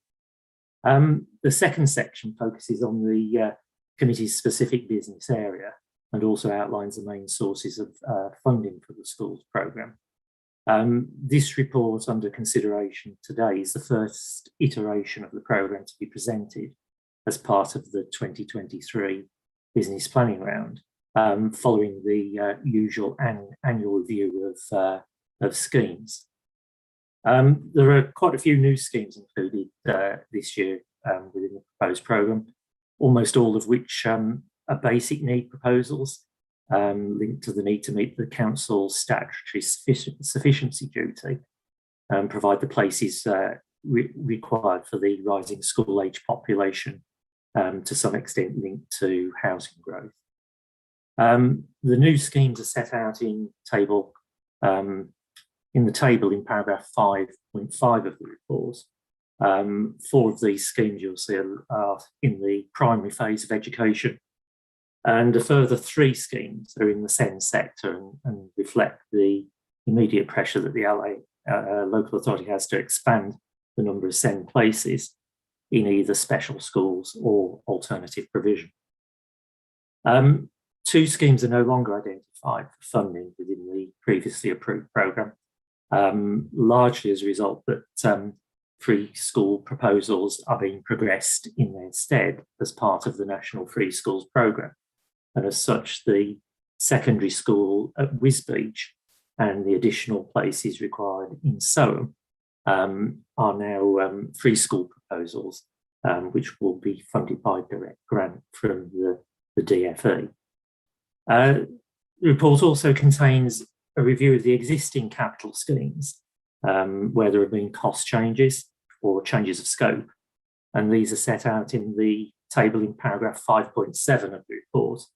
And there are 2 main factors behind the majority of these cost changes. Schemes have slipped, particularly where they're linked to the commencement or the start of housing development in the locality, either existing communities or new communities.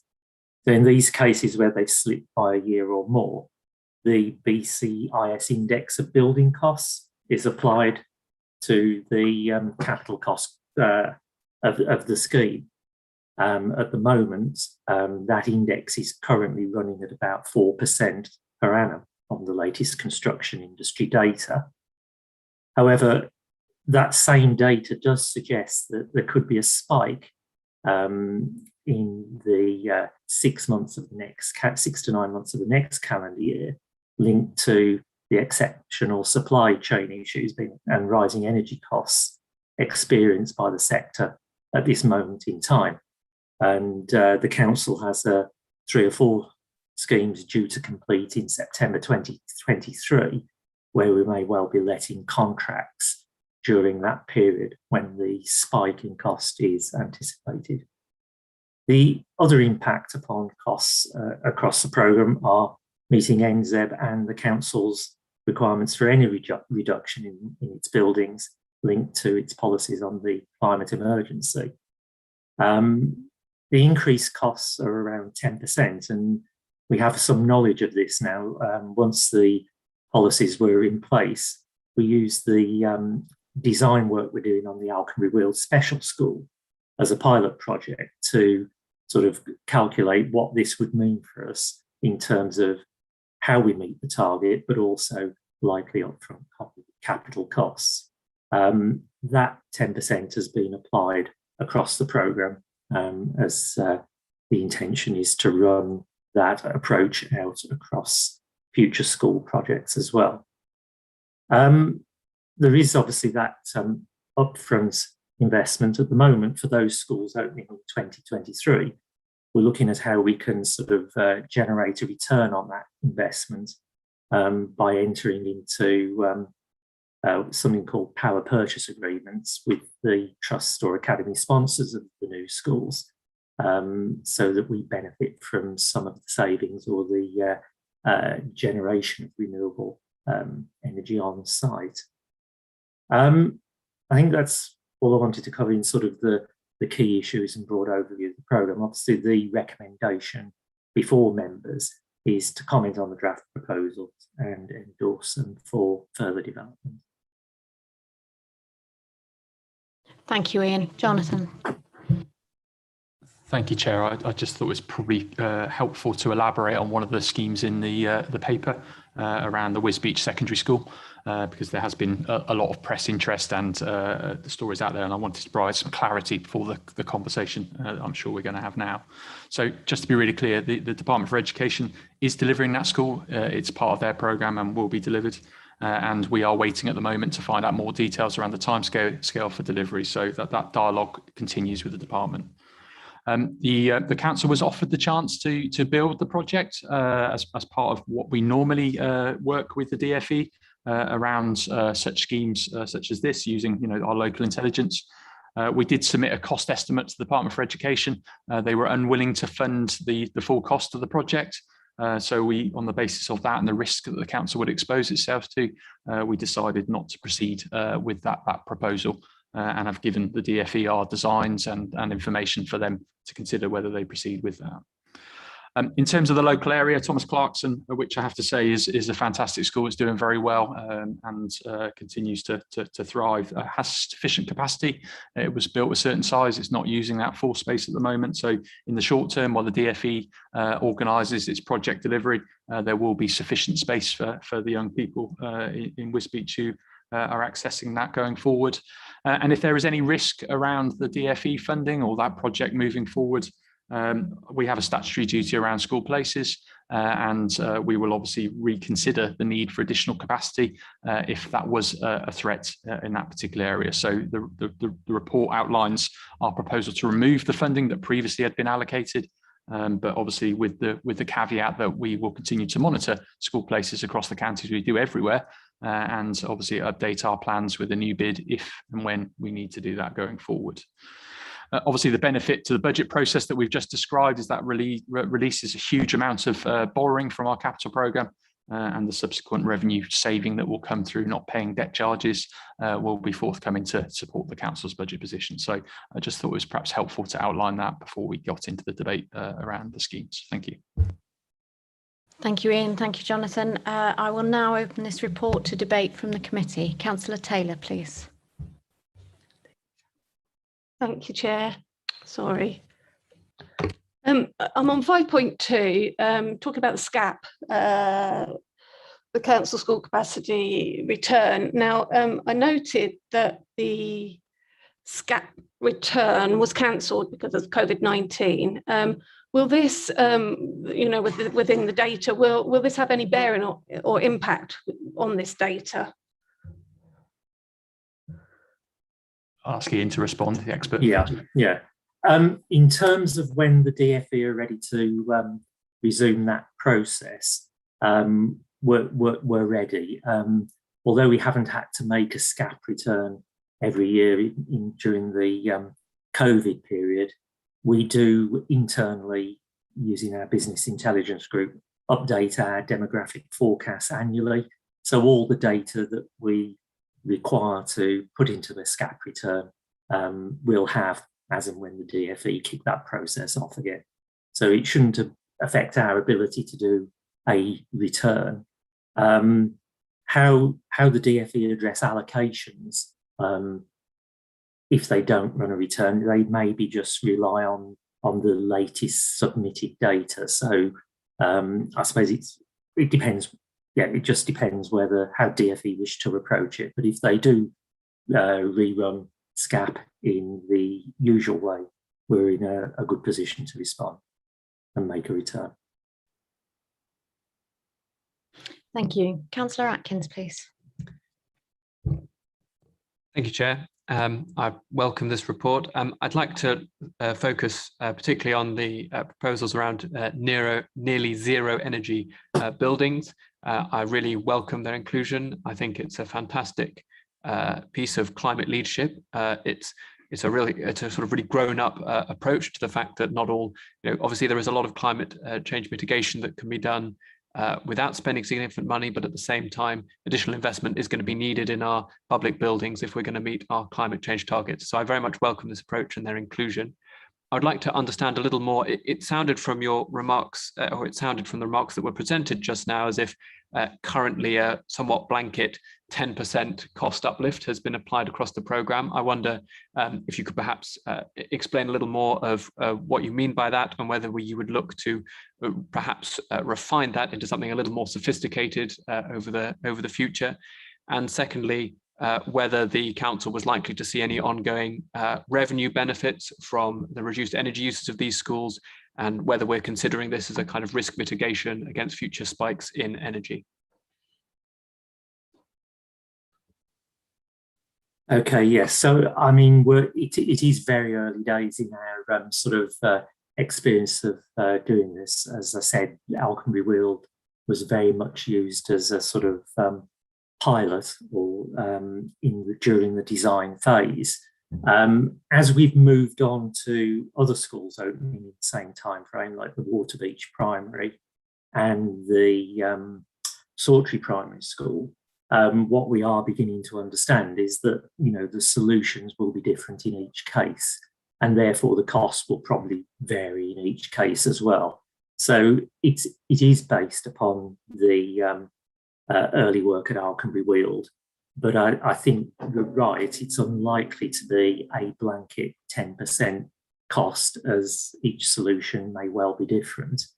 So, for example, at Alconbury Weald, it's a special school, it's all single story, and it's quite a large building. So you've got a lot of roof space. So the obvious solution is to use that roof space and go for photovoltaics.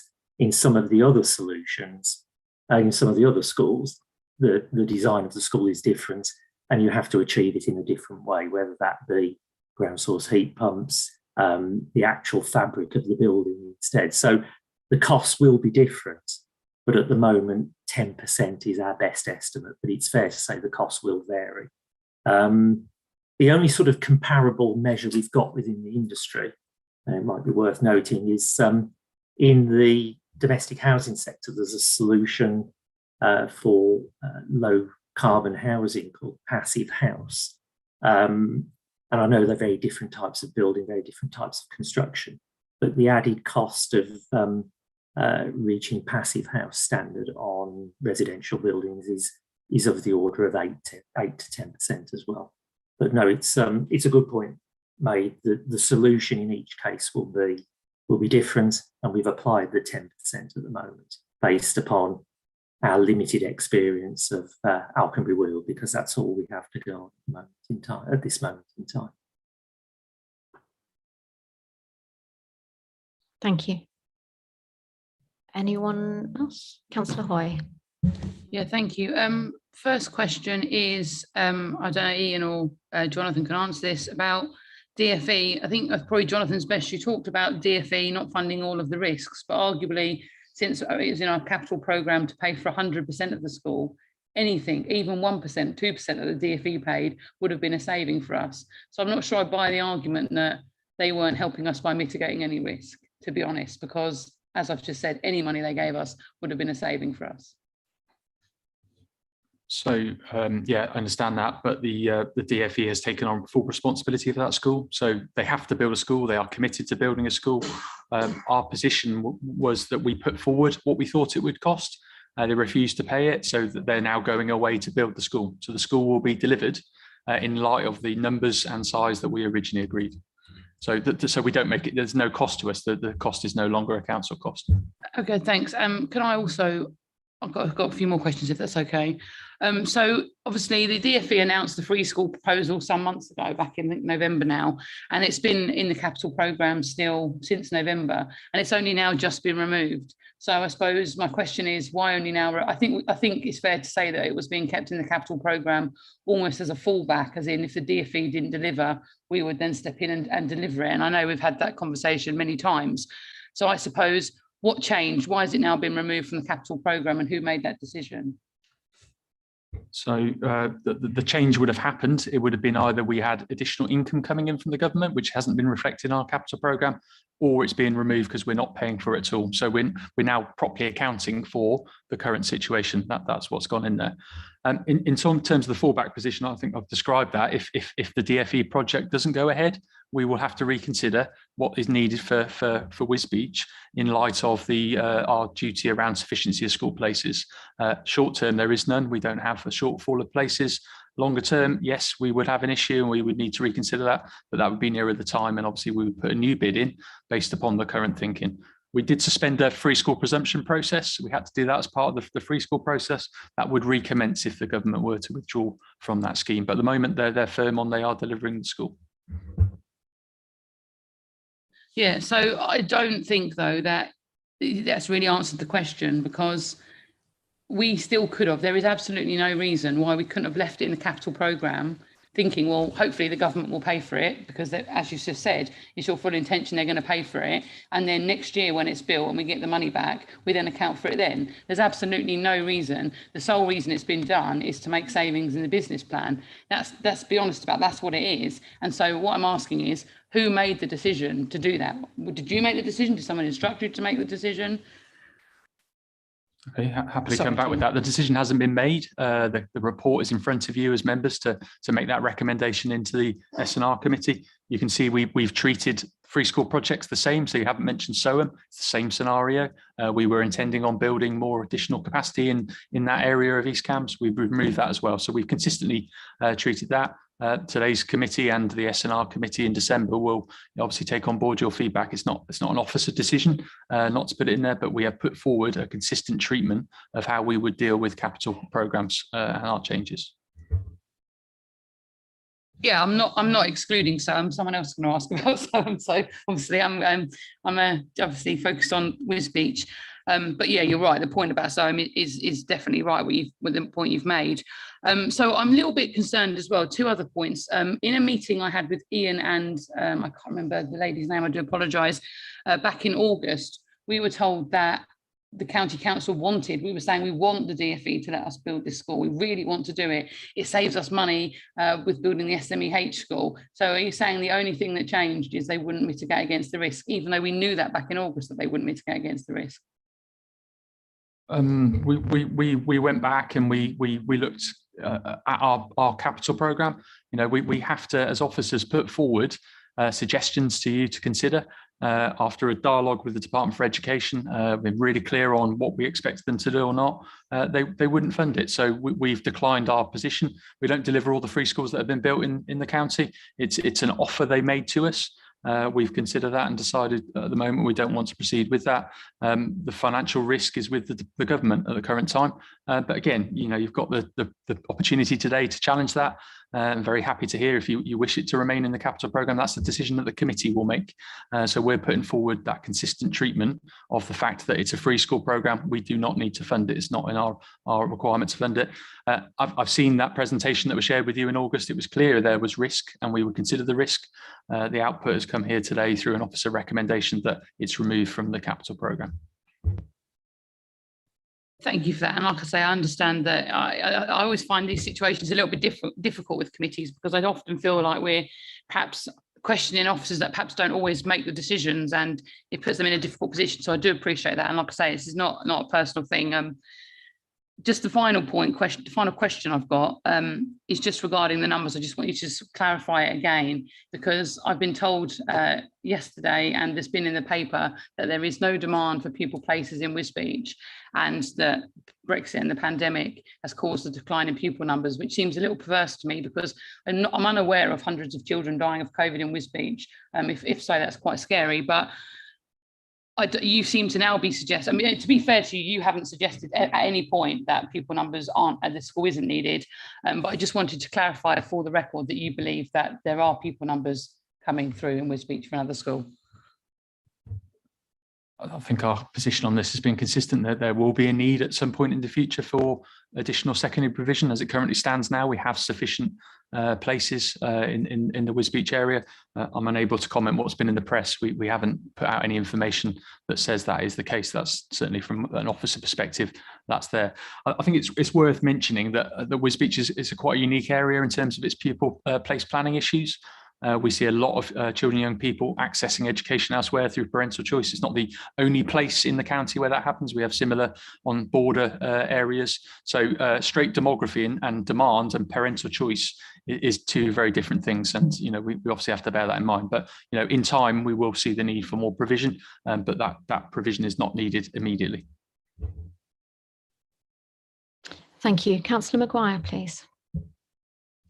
Thank you, Chair. I guess my questions are going to change now slightly because, not surprisingly, Councillor Hoy has covered a few of them. But in your presentation, if I may address Jonathan, you talked about the DFE risk if it doesn't go ahead at one stage. From your experience, how often does that happen where they put it into, was it calling it wave 14 or something of this one?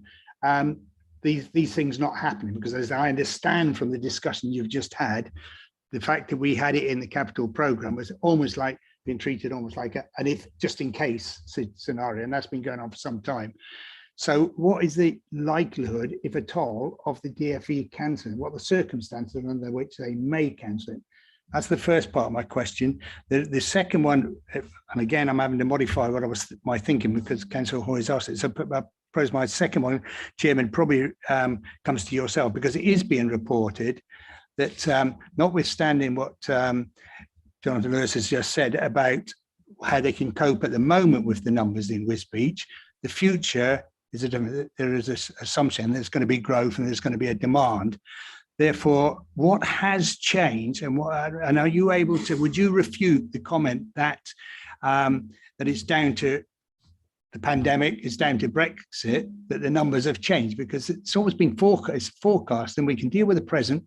We don't know what's going to happen in the future, so we may have to bring it back into the capital programme if the DFE don't deliver. So would you also, Chair, refute from the political point that is anything to do with Brexit and COVID, because the numbers, to our knowledge, have not changed, or the forecast has not changed?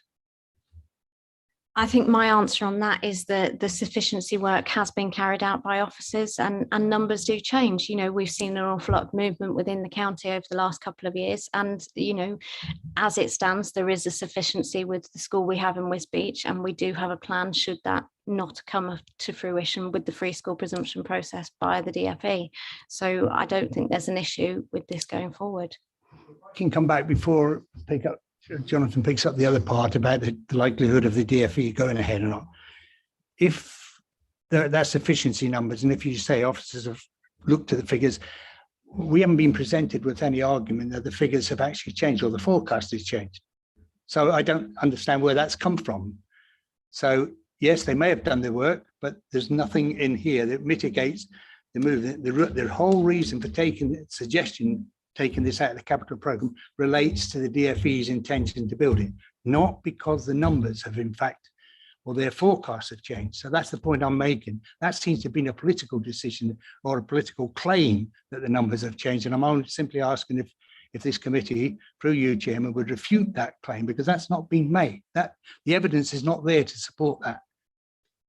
I would refute the claim it's a political decision, yes. Shall I go back on the likelihood of cancellation? So it's not in our control. Certainly the officer's view, and I think the administration view, is that we support the school being built still.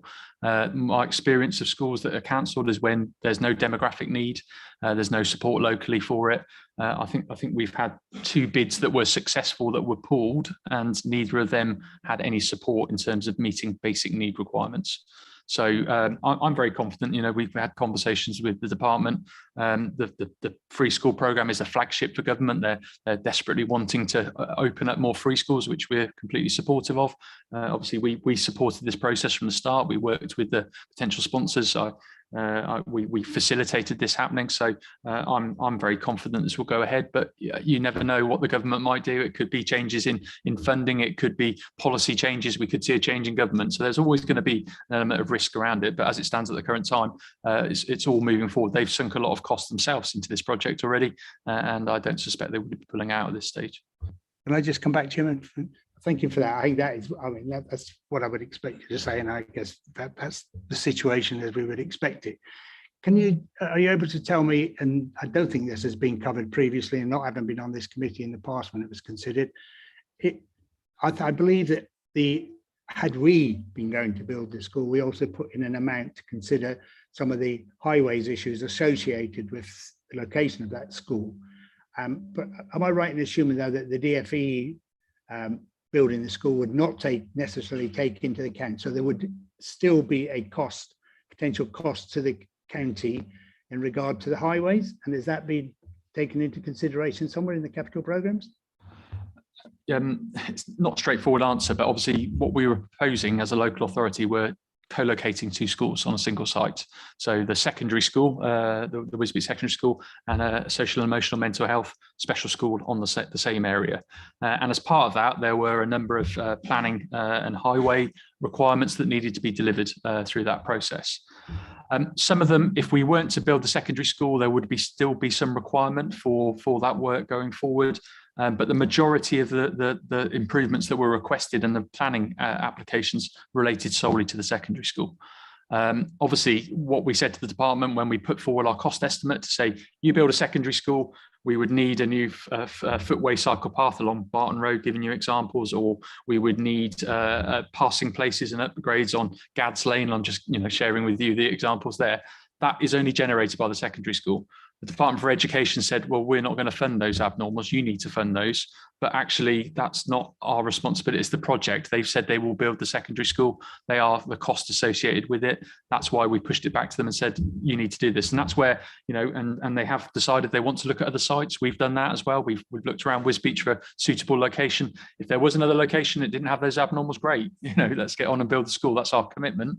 But we believe if they were to use this site and this site is available, those costs would be there and they should be part of the project that the government has funded. So yes, if we carried on building it, we would have to fund those abnormals, but the government's come in and said, we're building the school, we're funding it, we're going to get on with it. And that's good. We still get the outcome and it reduces our budget requirements on the council at the same time.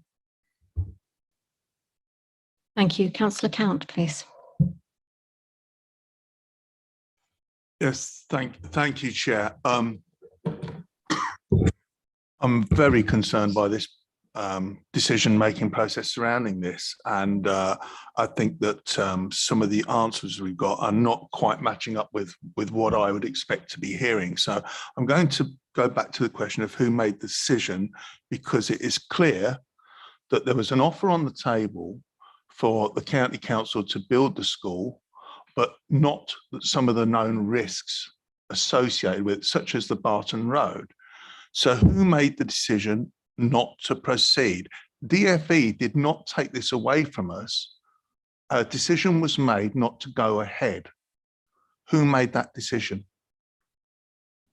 So I'll take you back a long way then in terms of the chronology of this. The decision the committee reached was to build a school and deliver a school in Wisbech. That is the decision that was reached.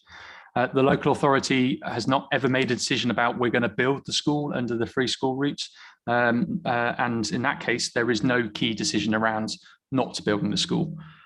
I've checked this out with the monitoring officer. It's an officer decision. That decision not to proceed with that project was mine in terms of my delegation and the role I play. So I'm very happy to put my name to that. It was the right decision to make, but the decision that was made by this committee continues, that we are building there is a new secondary school being built in Wisbech.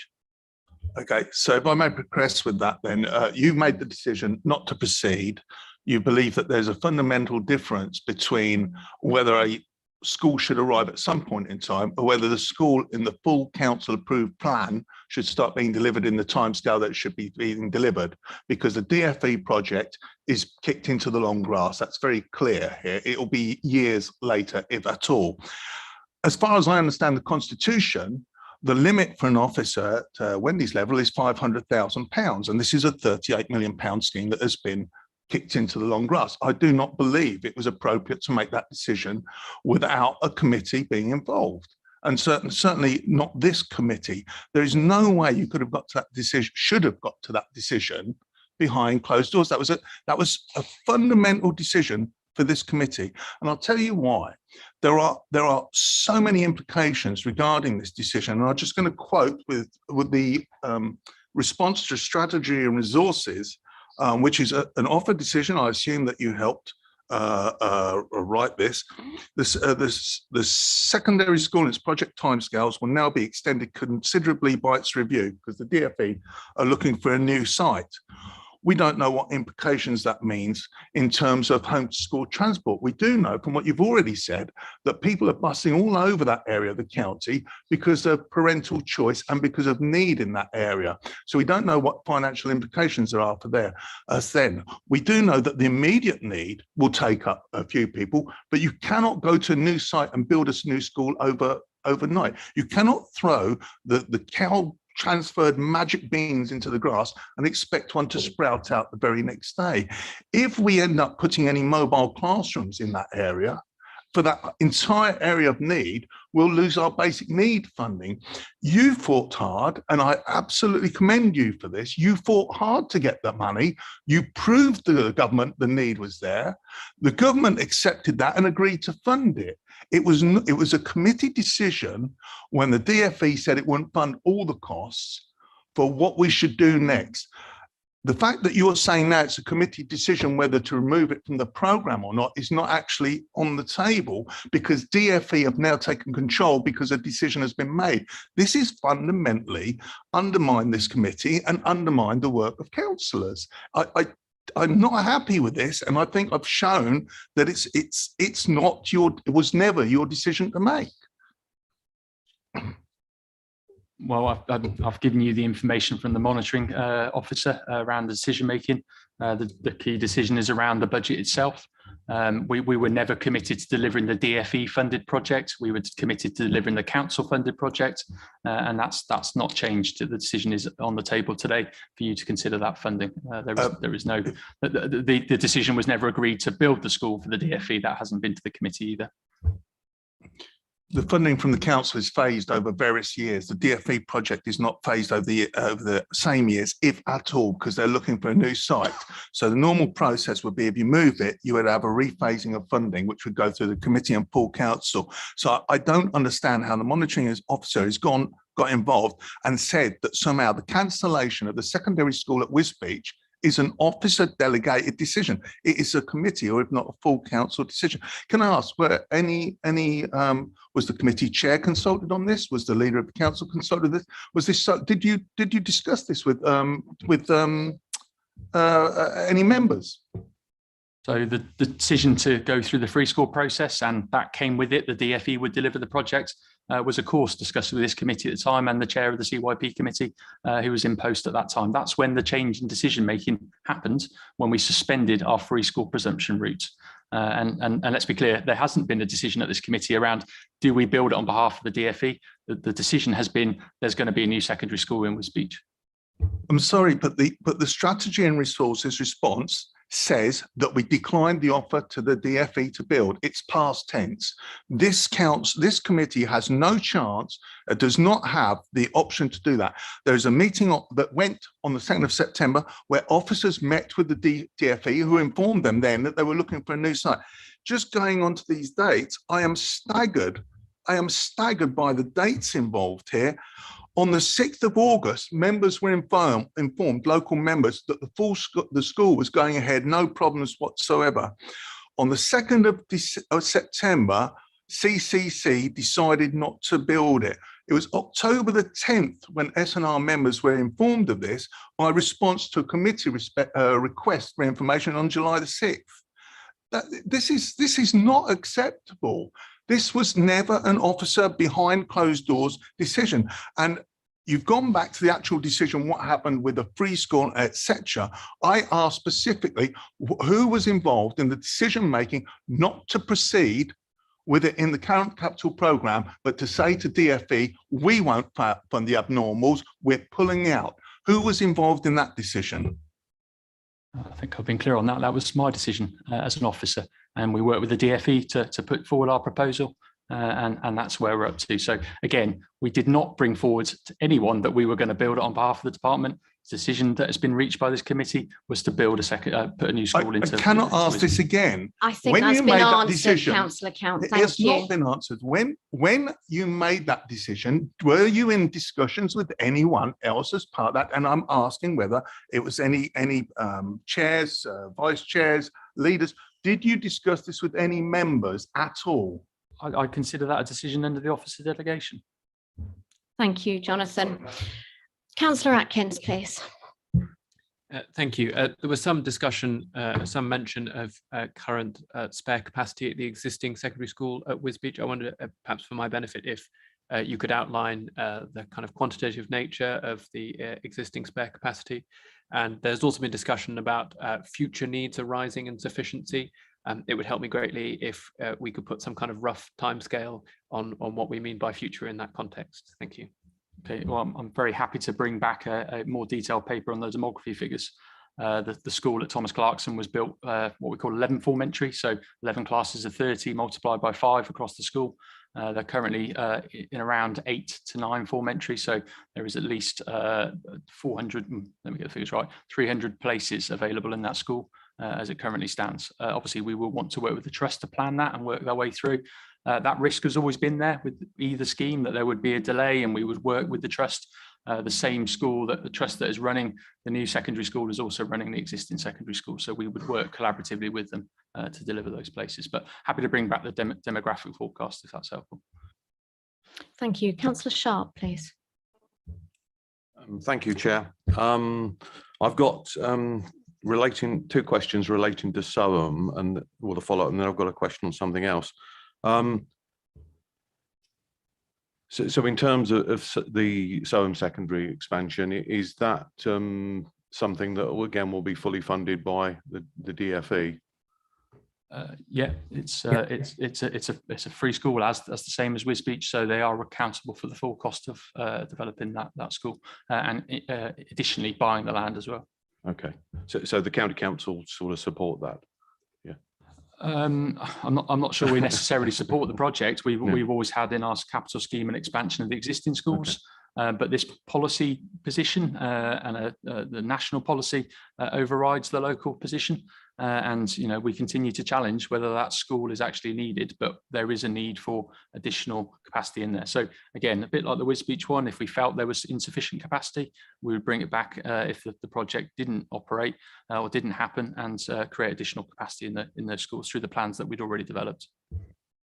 Okay, thank you. So coming back on that, it's probably more a question for the chair, is whether it would seem then the joint administration's in favour of that school going ahead, which if it is, in 5.5 months, the leader of council has done a U-turn because she put out election literature in my division saying that SOAM free school opening would actually have a detrimental effect on funding for Bodisham Village College, which is in my division, and also SOAM Village College. So I'm slightly pleased that it's going ahead, but I'll leave it there. The second point is around, we're being asked to endorse the proposals in this capital programme. And unless my maths are wrong, I'm counting 27 confidential items on the capital programme, which, without having the details, I mean, I understand if they're confidential, we may need to go into private session to discuss those. But I sat here, cannot say I endorse this paper if those 27 items are in there, you know. I just wonder, will we at some stage receive details of that, whether it be confidentiality or under confidential session? But I find it difficult sat here to say, yes, I endorse them because I've got no details on them. Okay, well, we're obviously the information is commercially sensitive. We are tendering against these projects, so that's why they're not in the public domain, apart from the aggregated figure. Very happy to share with members our cost estimates at an individual school level, if that's helpful in your consideration. So, and I think in the past we have gone into private session to look at those where it's been requested. So happy to look at that process moving forward. Councillor Hoy, please. Yeah, thank you. I just wanted to respond. I've got quite a few things. I hope you don't mind sort of indulging me for a few minutes, but I just thought it was a bit useful to give some of the backstory to this, because I'm aware there's new members on all sides that perhaps don't know everything that's happened before. So regarding Councillor Atkins' comment on the existing school, that's a really good question. And we've kind of covered this years ago when this decision was made. So I'll kind of give you a brief explanation of why that decision was reached. So I think it's a bit disingenuous, Jonathan, to say they've got spaces, because we know that they've capped their plan and they do not want to take more children. And we can't make them take more children. And we don't, and I think the decision was made some time ago that we don't want to force them to take more children. And part of the reason is because, I don't know if you're aware, but TCA, as it's now called, the former Queen's School, is probably one of, well, was, I won't say now because that's the wrong to use the present tense, but was perhaps one of the worst schools in Cambridgeshire.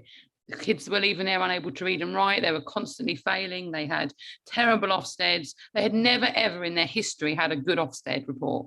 And this year was the first year that they got a good Ofsted report, which for our town is amazing. The school has done so much and the academy has done so much to try and turn that school around. And the view was, if you've got a school that's been struggling, you know, on kind of a seesaw for so long, and they're just finally like kind of crawling their way up, why would you then give them a massive problem to deal with by putting all these extra children there that they couldn't perhaps cope with? You just almost be destining them to fail. And the other reason we decided on a new school was because the location of it to the west of the town. I don't know if please don't mean this to be funny, but I don't know how many of you have been to Wisbech, but the biggest problem we've got is we've got a river that divides us. So you've only got two bridges in which you have to access everything. So we talk about walking and cycling. To live in the west of the town and walk or cycle to the TCA, it's impossible. It's absolutely impossible. So you have to drive, which obviously causes congestion. It causes issues with carbon, all of that. And so if they were to have a school in the west of the town, all those children would have an easy, convenient place they could walk and cycle to. And further to that, we lose some 90 children. It wasn't the last estimate, 90 children that go to schools in Lincolnshire, which is obviously close to the west of the town, because of perceived standards in Thomas Clarkson, but also because of convenience. We have the Pill School in Lincolnshire, as well as Spalding Grammar School, which is under the old grammar school system. So there was absolute sound logic in the decision making in the past. And actually it was a cross-party decision making. So I remember it was perhaps 5 or 6 years ago now, we first made this decision, and I went to speak on it.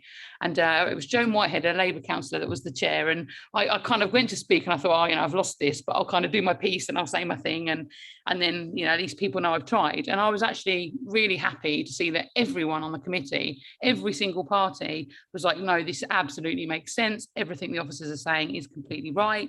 We have to do this. We have to provide this school. And it actually started off as kind of like the Fenland School, because we needed space in March and in Wisbech. And it was after looking at it, they decided to put it in Wisbech purely because that's where the bulk of the children were coming from.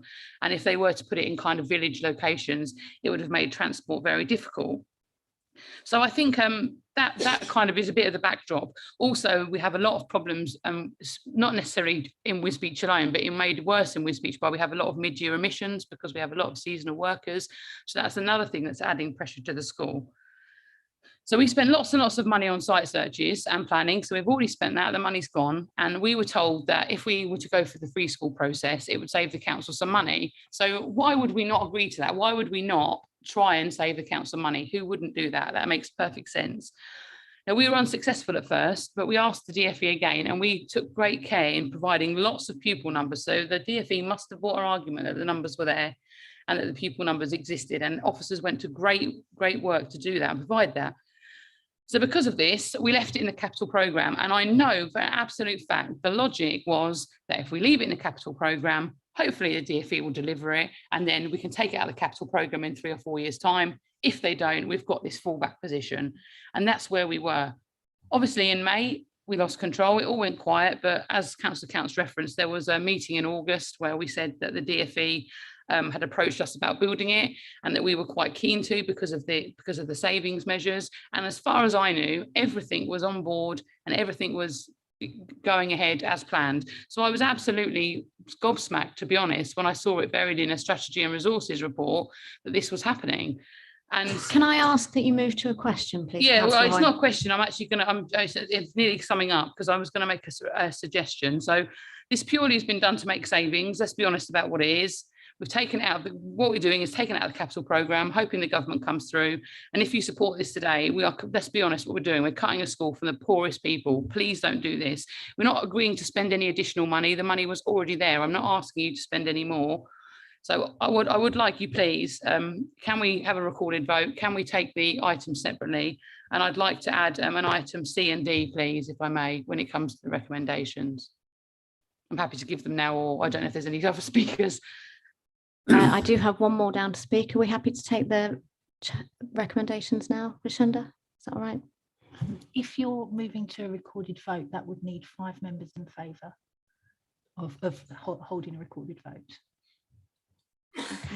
Okay. Canon Reid, please. Thank you. I just wanted to make an observation, then ask a question, please. And this is something that's come up numerous times before on this committee, previous to many colleagues who are here today. There is a fundamental problem that we have, which is the interface and the intersection between the local government decision-making and central government decision-making. We haven't talked about the Regional Schools Commissioner's Office in this process in terms of our language today, but this does pose a major problem both for executive officers, for us, and it does not necessarily serve the interests of the communities which we're trying to serve.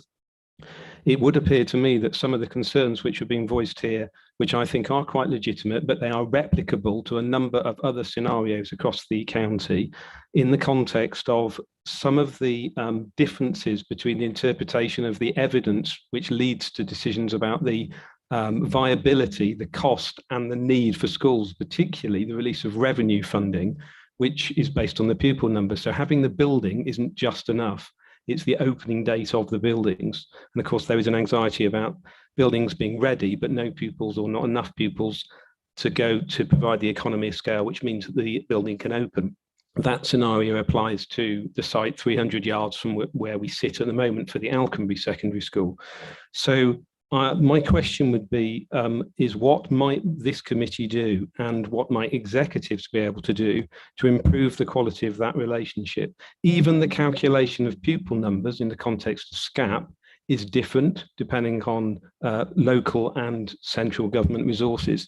And I won't talk more about the details that sit around that because I've got a vested interest in at least one of the schools being mentioned, and I obviously at a community level I'm very heavily vested in the interests of Wisbech. But it is to say that these issues and these issues being observed by others not in this meeting pose a significant disincentive to sponsors wishing to take on new schools in Cambridgeshire. We need high quality sponsors in this locality. And I think it's something that is not the fault of to be pinned at the door of the executives, although I do understand the comments that have been made today about the process around decision making. But it is something that we finally need to have on the table, possibly in this room, with Regional Schools Commissioners officers who are trying to work in the best interests, but this isn't working at the moment, as is material by the discussion today. Could I just ask that final question just to John? Is there anything that we might do or you feel might be helpful to improve the quality of that relationship? Thank you.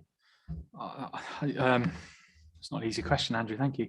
I think we need to probably articulate how the free school programme has worked in the county over the last 3 to 5 years. The challenges we've had around, does it meet basic need? Is it community focused alongside government policy?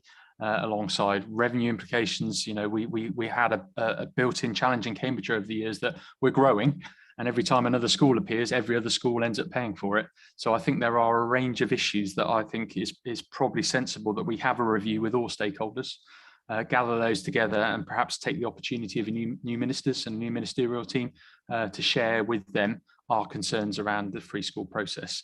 I think in the truest sense, had we not have had the free school process, we wouldn't be having this conversation at all today, and we would be in control of putting places where they are needed and developing schools. But we have a huge tension in the system, and whilst we have made representations before, I think the change in ministerial positions within the Department for Education presents an opportunity for us to do so. Thank you. Councillor Count. Thank you, Chairman. I'll try and introduce news points, but before I go and ask something about the Wisbech School, I would like to say that the items that are confidential in the capital programme was introduced by the Conservative administration possibly last year, the year before, something like that. And the reason being, just to be clear, is we felt that there was a tendency, if you put down £10 million to come in, to that you've got in your budget for something, all your bids come in at 9.98, 9.7, etc. And there was too much information out in the public domain. So it was useful to put a catch-all figure rather than publish them, which was what happened in the past. However, in terms of moving forward, and certainly because there are so many new members of the committee, even I wouldn't know what those projects are in there. It's not, we shouldn't just say we can make them available. They should automatically be associated with the paperwork as a confidential agenda, and then we're asked if we wish to go to it. And I suggest that not just for this committee, but all committees, because they must be behaving through democratic services the same way. So I think that'd be really useful. And obviously we don't share that further. On the subject of the Wisbech School, I've got just a question about there are a certain amount of sunk costs. I mean, a huge amount of sunk costs. I don't know if we have any idea off the top of your head figure, Jonathan. And the cost between the two schools, because obviously we initiated them as two projects, was around 800,000, and we think it's about half each is our current cost estimate. Obviously that's gone into planning and design and that type of work so far. But we proceeded at that risk, knowing that the bid was going in, so that they are sunk. Okay, so there's a couple of points. Again, iterate, I don't believe that you have the authority to write off £400,000. All right, and I think that needs examining fully by this committee through the appropriate channels. The second point is in the paperwork, and we have I believe you have some accountancy experience, so you may be able to help me with this. I don't, I'm a layman. My understanding of a capital programme is you don't have a revenue implication in the same year that you're spending the capital. Those are only reflected the year after as the borrowing costs come in, etc. However, once a project is abandoned, there is no way that you can capitalise the revenue costs associated. And so effectively, because we have pulled out, we are not getting that money back because they're looking for a new site. We've written off £400,000 and there's nothing in the paperwork about that, which is an impact on this year's budget. So I'd really like some clarity on that. And again, perhaps we need to pursue that through official channels. I think you've accurately reflected the situation there. It's our finance colleagues are the ones that manage the capital programme. I'm sure they're happy to clarify that situation for you. So. No, but I think we can get an answer for you and just clarify that. I wouldn't want to speculate on what's been written into the report. Obviously, if you read the report, it has come from obviously endorsed by our Section 151 officer, and the intention of this report is to move through into the S&R committee, where the full implications of the financial decisions or the recommendations that you want to put forward will be considered. We're not making decisions on the finances today. That's not our role, but the final decision making sits in that S&R committee. Thank you. Councillor Hoy, I think you wanted to propose a recorded vote, is that right? Okay. To add 2 recommendations as well, please. Okay, if we take the recorded vote first, is that all right, Mashenda? Thank you, Chair. Yeah. Yeah, the question is just whether the committee wishes it to be a recorded vote. Okay. Do we have 5 people who would like a recorded vote here today? Thank you. And the 2 recommendations, please, Councillor Hoy. Yeah, so if we could have a recommendation, C would be maintain the funding for Wisbech and Soham in the capital programme in the expectation that DfE will fund the schools, but if not, the county will provide it will be the fallback. Do you want me to repeat that, Mr. Rashenda? Maintain the funding for Wisbech and Soham in the capital programme in the expectation that the DfE will fund the schools, but if not, county will be the fallback. And D, ask audit and accounts to look into the decision-making process regarding this matter to understand how this decision came to pass. Do you want me to email it to you?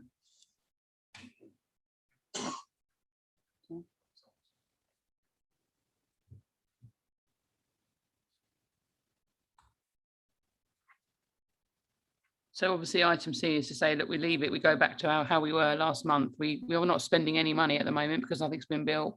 We're just leaving it in the capital programme and hopefully the DfE will build it and that'll be that.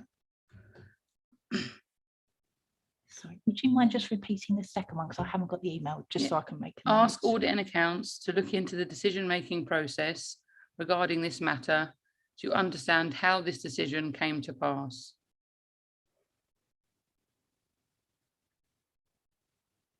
Canon Reid, did you have a question, please? I did. It was simply I do think it being capture within that the extent to which the decision-making process does also involve external decision-making processes through the RSC's office, because we do need to understand that.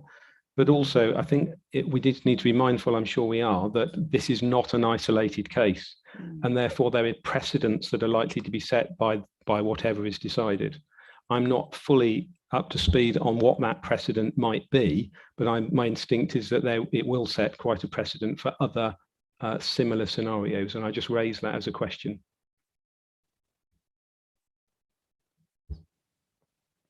I suppose we could, I'm happy to add to the D and take into a broader, because I think you're right about the RSC, we do need to have a look at the broader impact. So I don't know if you can maybe add that to the wording, Rashenda. Sorry, so what was your addition at present you have? It was Andrew was suggesting something about looking at the wider impact on external parties as well, including the Regional Schools Commissioner, because as the point he's making, not everything's within our control a lot of the time.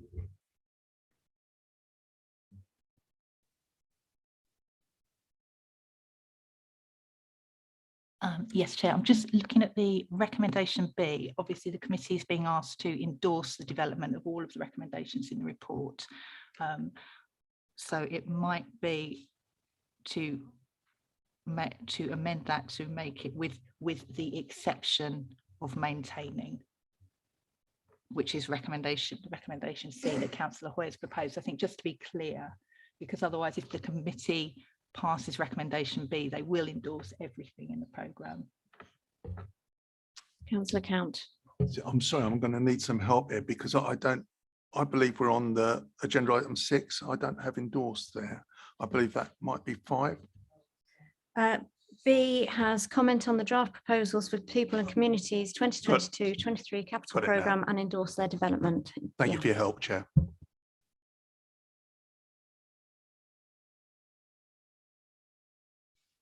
So would that be acceptable, Councillor Hoy? Yes, I think what you're suggesting is, given that there's broad agreement for most of what's in the report, that B would be changed slightly to say that we endorse the report with the exception of the Wisbech and Soham project. Is that my understanding?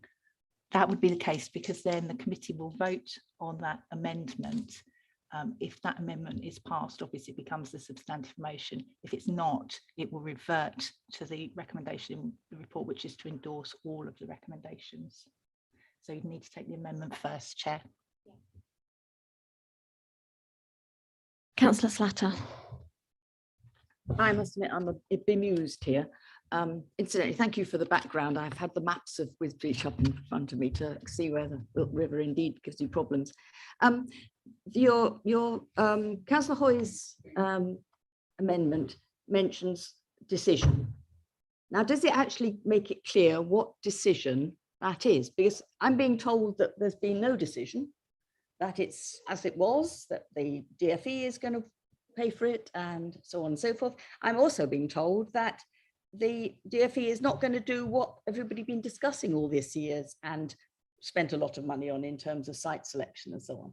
I am really needing more information before voting, because as I say, I'm bemused. Is the plan still for the DfE to build the school? And if it is, where did this idea of their needing to look for a different site come from? And does that undermine everything that local councillors, and you say cross-party decisions were made upon, and the money that went into it from our side went on into? Could we have just a bit more background on this, because I need help before I vote. Jonathan, I think you. Yeah, so the DfE has committed to build the school as a result of us submitting the normal costs related to the site. They've gone forward. They committed to go and review the local area, and I think put that cost into perspective of what other sites may be out there and be possible. We think they're going to come back to us. We don't think they've got very far with that, and they may end up going back to their existing site, but obviously we're waiting to hear from that. So we will have an update from the DfE. It's due, I think, towards the end of the month, early into November, to bring that forward, but the firm commitment from the DfE is the school is happening. Councillor Count. Yeah, I think that was a very useful point, because there's a lot of decisions being discussed about, and I think I know it's Councillor Hoy's amendment, but I think we've got agreement that the decision we're talking about was the decision which Jonathan Lewis has said he made as an officer, not to proceed with building the school and giving it back to the DfE. So I think, Councillor Hoy, that is the specific decision that we're talking about.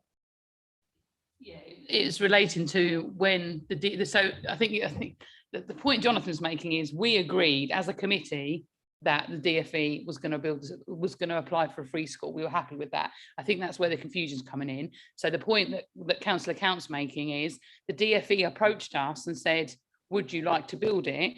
And Jonathan and the team thought that the risks of us building it and them giving us the money were too great, because they weren't going to give us as much money as we hoped for. That's my understanding of it. And so as such, Jonathan said, thank you, but no thank you. You guys get on with it. And that's the decision that Councillor Count's referring to, because he's saying that we as a committee should have made that decision. We should have said, the DfE are kind of saying they're not going to give us as much as we hoped for. What would we like to do? Do we want to pull out? Do we want to proceed? Do we want to, look at the recommendations that way? So that's the decision that we're talking about.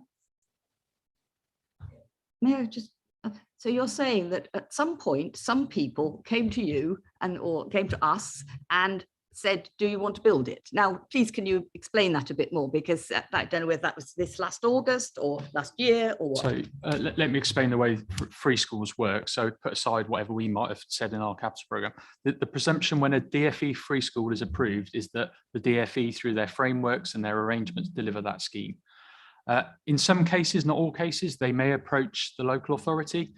We have certain capacity to deliver this. One of the challenges is we don't have lots of capacity, but we do have capacity to deliver a capital programme, and you've seen that they're going forward.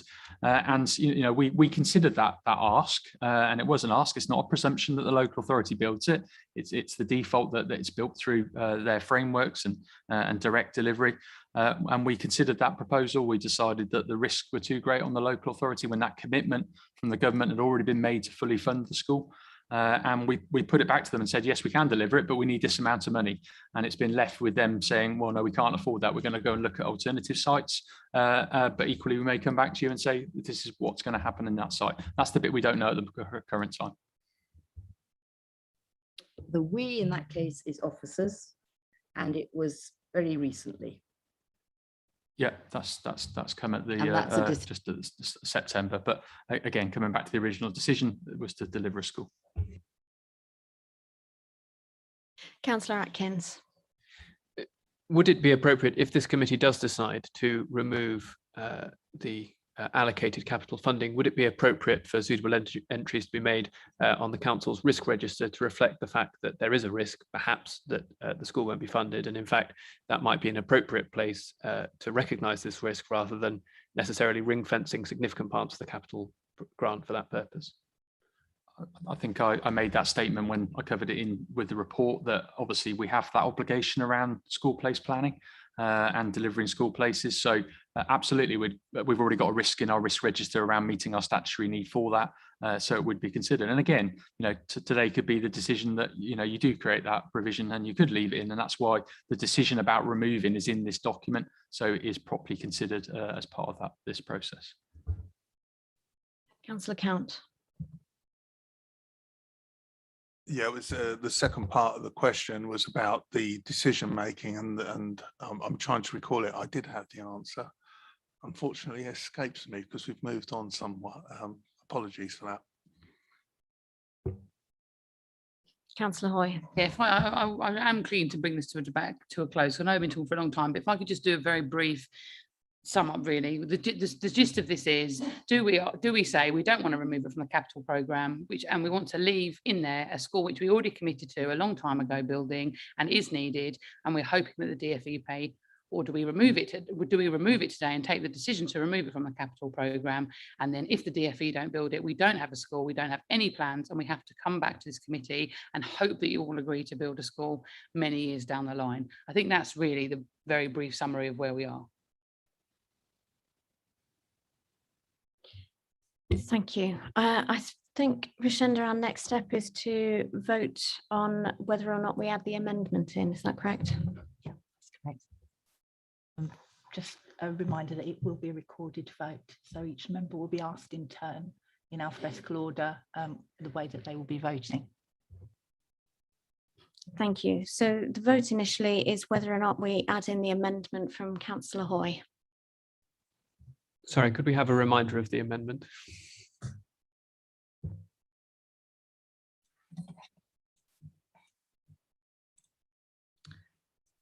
So, sure, we're not voting to accept whether we hear the amendment. We actually hear the amendment because it's been proposed and seconded. We do actually vote on the amendment. We don't hear if it's going to be accepted. So my understanding is that the chair is moving to the vote on the amendment. Sorry, Councillor Dawson. So if I can just confirm, Councillor Hoy, the seconder for your amendments. Councillor Count, thank you. So the amendment to recommendation B is to comment on the draft proposals for People and Communities 2022-23 capital programme and endorse their development, with the exception of maintaining the funding for Wisbech and Soham in the capital programme, in the expectation that the Department for Education will fund the schools and in the expectation that the county will be the fallback. It's a recorded vote and co-opted members do not have voting rights on this. That's a separate recommendation, so we'll do this one if that's okay, and then move on to the next one. So the amended recommendation B, which I've just read out, is everyone happy with that, or do members want it read again? Okay, so we'll move to the recorded vote. I will just ask you and you will answer, please, if you can just use your microphones and I'll record the vote. Councillor Ambrose Smith. For. Councillor Atkins. Against. Councillor Boulat. Against. Councillor Count. For. Councillor Daunton. Against. Councillor Goodliff. Against. Councillor Hay. For. Councillor Hoy. Councillor King. Against. Councillor Maguire. For. Councillor Prentice. For. Councillor Sharp. For. Councillor Slatter. Against. Councillor Taylor. Against. Councillor Thompson. Against. The majority is against the amendment, so it falls. We'll move on to the second amendment from Councillor Hoy, which was also seconded by Councillor Count. That was to ask the Audit and Accounts Committee to look into the decision-making process to understand how these decisions came to pass and look at the impact on external parties such as the Regional Schools Commissioner. This is also a recorded vote. Councillor Ambrose Smith. Councillor Atkins. Against. Councillor Boulat. Against. Sorry. Against. Thank you. Councillor Count. For. Councillor Daunton. Against. Councillor Goodliff. Against. Councillor Hay. For. Councillor Hoy. For. Councillor King. Against. Councillor Maguire. For. Councillor Prentice. For. Councillor Sharp. For. Councillor Slatter. Against. Councillor Taylor. Against. Councillor Thompson. Against. The amendment is defeated. Would the chair like to move back to the substantive recommendations? Okay, so returning to the substantive recommendations, we've been asked to note the overview and context provided for the 2022-23 capital programme for people and communities, and to comment on the draft proposals for people and communities 2022-23 capital programme and endorse their development. We will move to the vote. Co-opting members of the committee are not eligible to vote on this item. Councillor Count. Can we take the A and B separately, please? Because I can't endorse B without that amendment. Thank you. Yeah, that's fine. So starting with A, please note the overview and context provided for the 2022-23 capital programme for people and communities. Votes for, please. Thank you. I think that was unanimous, didn't catch it. Anyone voting against? Abstentions? Thank you. And B, to comment on the draft proposals for people and communities 2022-23 capital programme and endorse their development. Those for, please.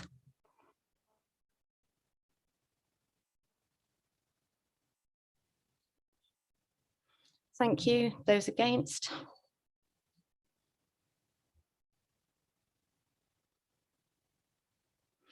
And any abstentions? That's carried by majority, Chair. Thank you, Rashenda. The final item on today's agenda is the committee's agenda plan, training plan and appointments. Rashenda, could you please update us on any changes to the published agenda plan? There have been a couple of suggestions, obviously, during the course of this meeting, but outside of theirs, there's no changes to the agenda plan. Councillor Count. Yeah, if I may comment on the appendix 2 about the committee appointments, I understand all the committee appointments have been made, but in terms of the Educational Achievement Board, I used to sit on that myself, and it's really, really valuable. It's invaluable. I can't describe how invaluable that is to try and raise the standards. I understand officers are busy with coronavirus and that, but all of the meetings have been cancelled by members, I understand, so far. It has not met this year, and there's nothing I can do about that. I just wanted to raise that to the Children and Young People's Committee attention because of the importance of that committee, which half a year in has not had a meeting yet. They've all been cancelled, I understand. Can we look into that one, please, Rashenda? Councillor Hay. Thank you, Chair. I have a question about the outside bodies as well. It's in the minutes that at the last meeting, I did say I would be interested on sitting on the fostering panel. I see from what is being printed on here that it's the appointees are required to complete the panel's own independent application process. Can officers please point me in the direction of that? Because although I've searched online, I can't find it. Councillor Hay, I have made the Assistant Director aware of your interest, and he will be in contact directly with you. Thank you.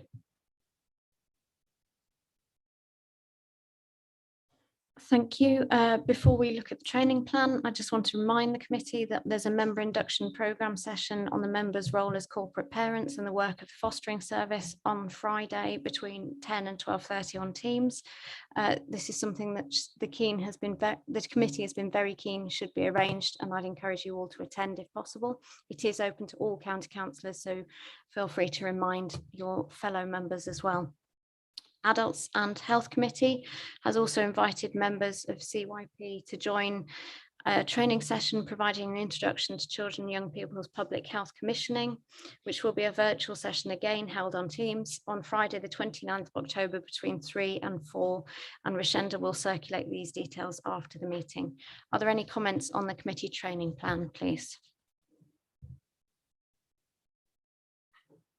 Thank you. Finally, committee appointments. Scnd, is there any update on that, please? Just two updates, Chair. Following discussions at the last meeting of the Standing Advisory Council on Religious Education, we've been advised that their constitution calls for the appointment of 4 elected members based on political proportionality, rather than the 3 politically representative appointments which the committee has previously been invited to make. On that basis, the Conservative group is entitled to appoint another member to SACRE if it wishes.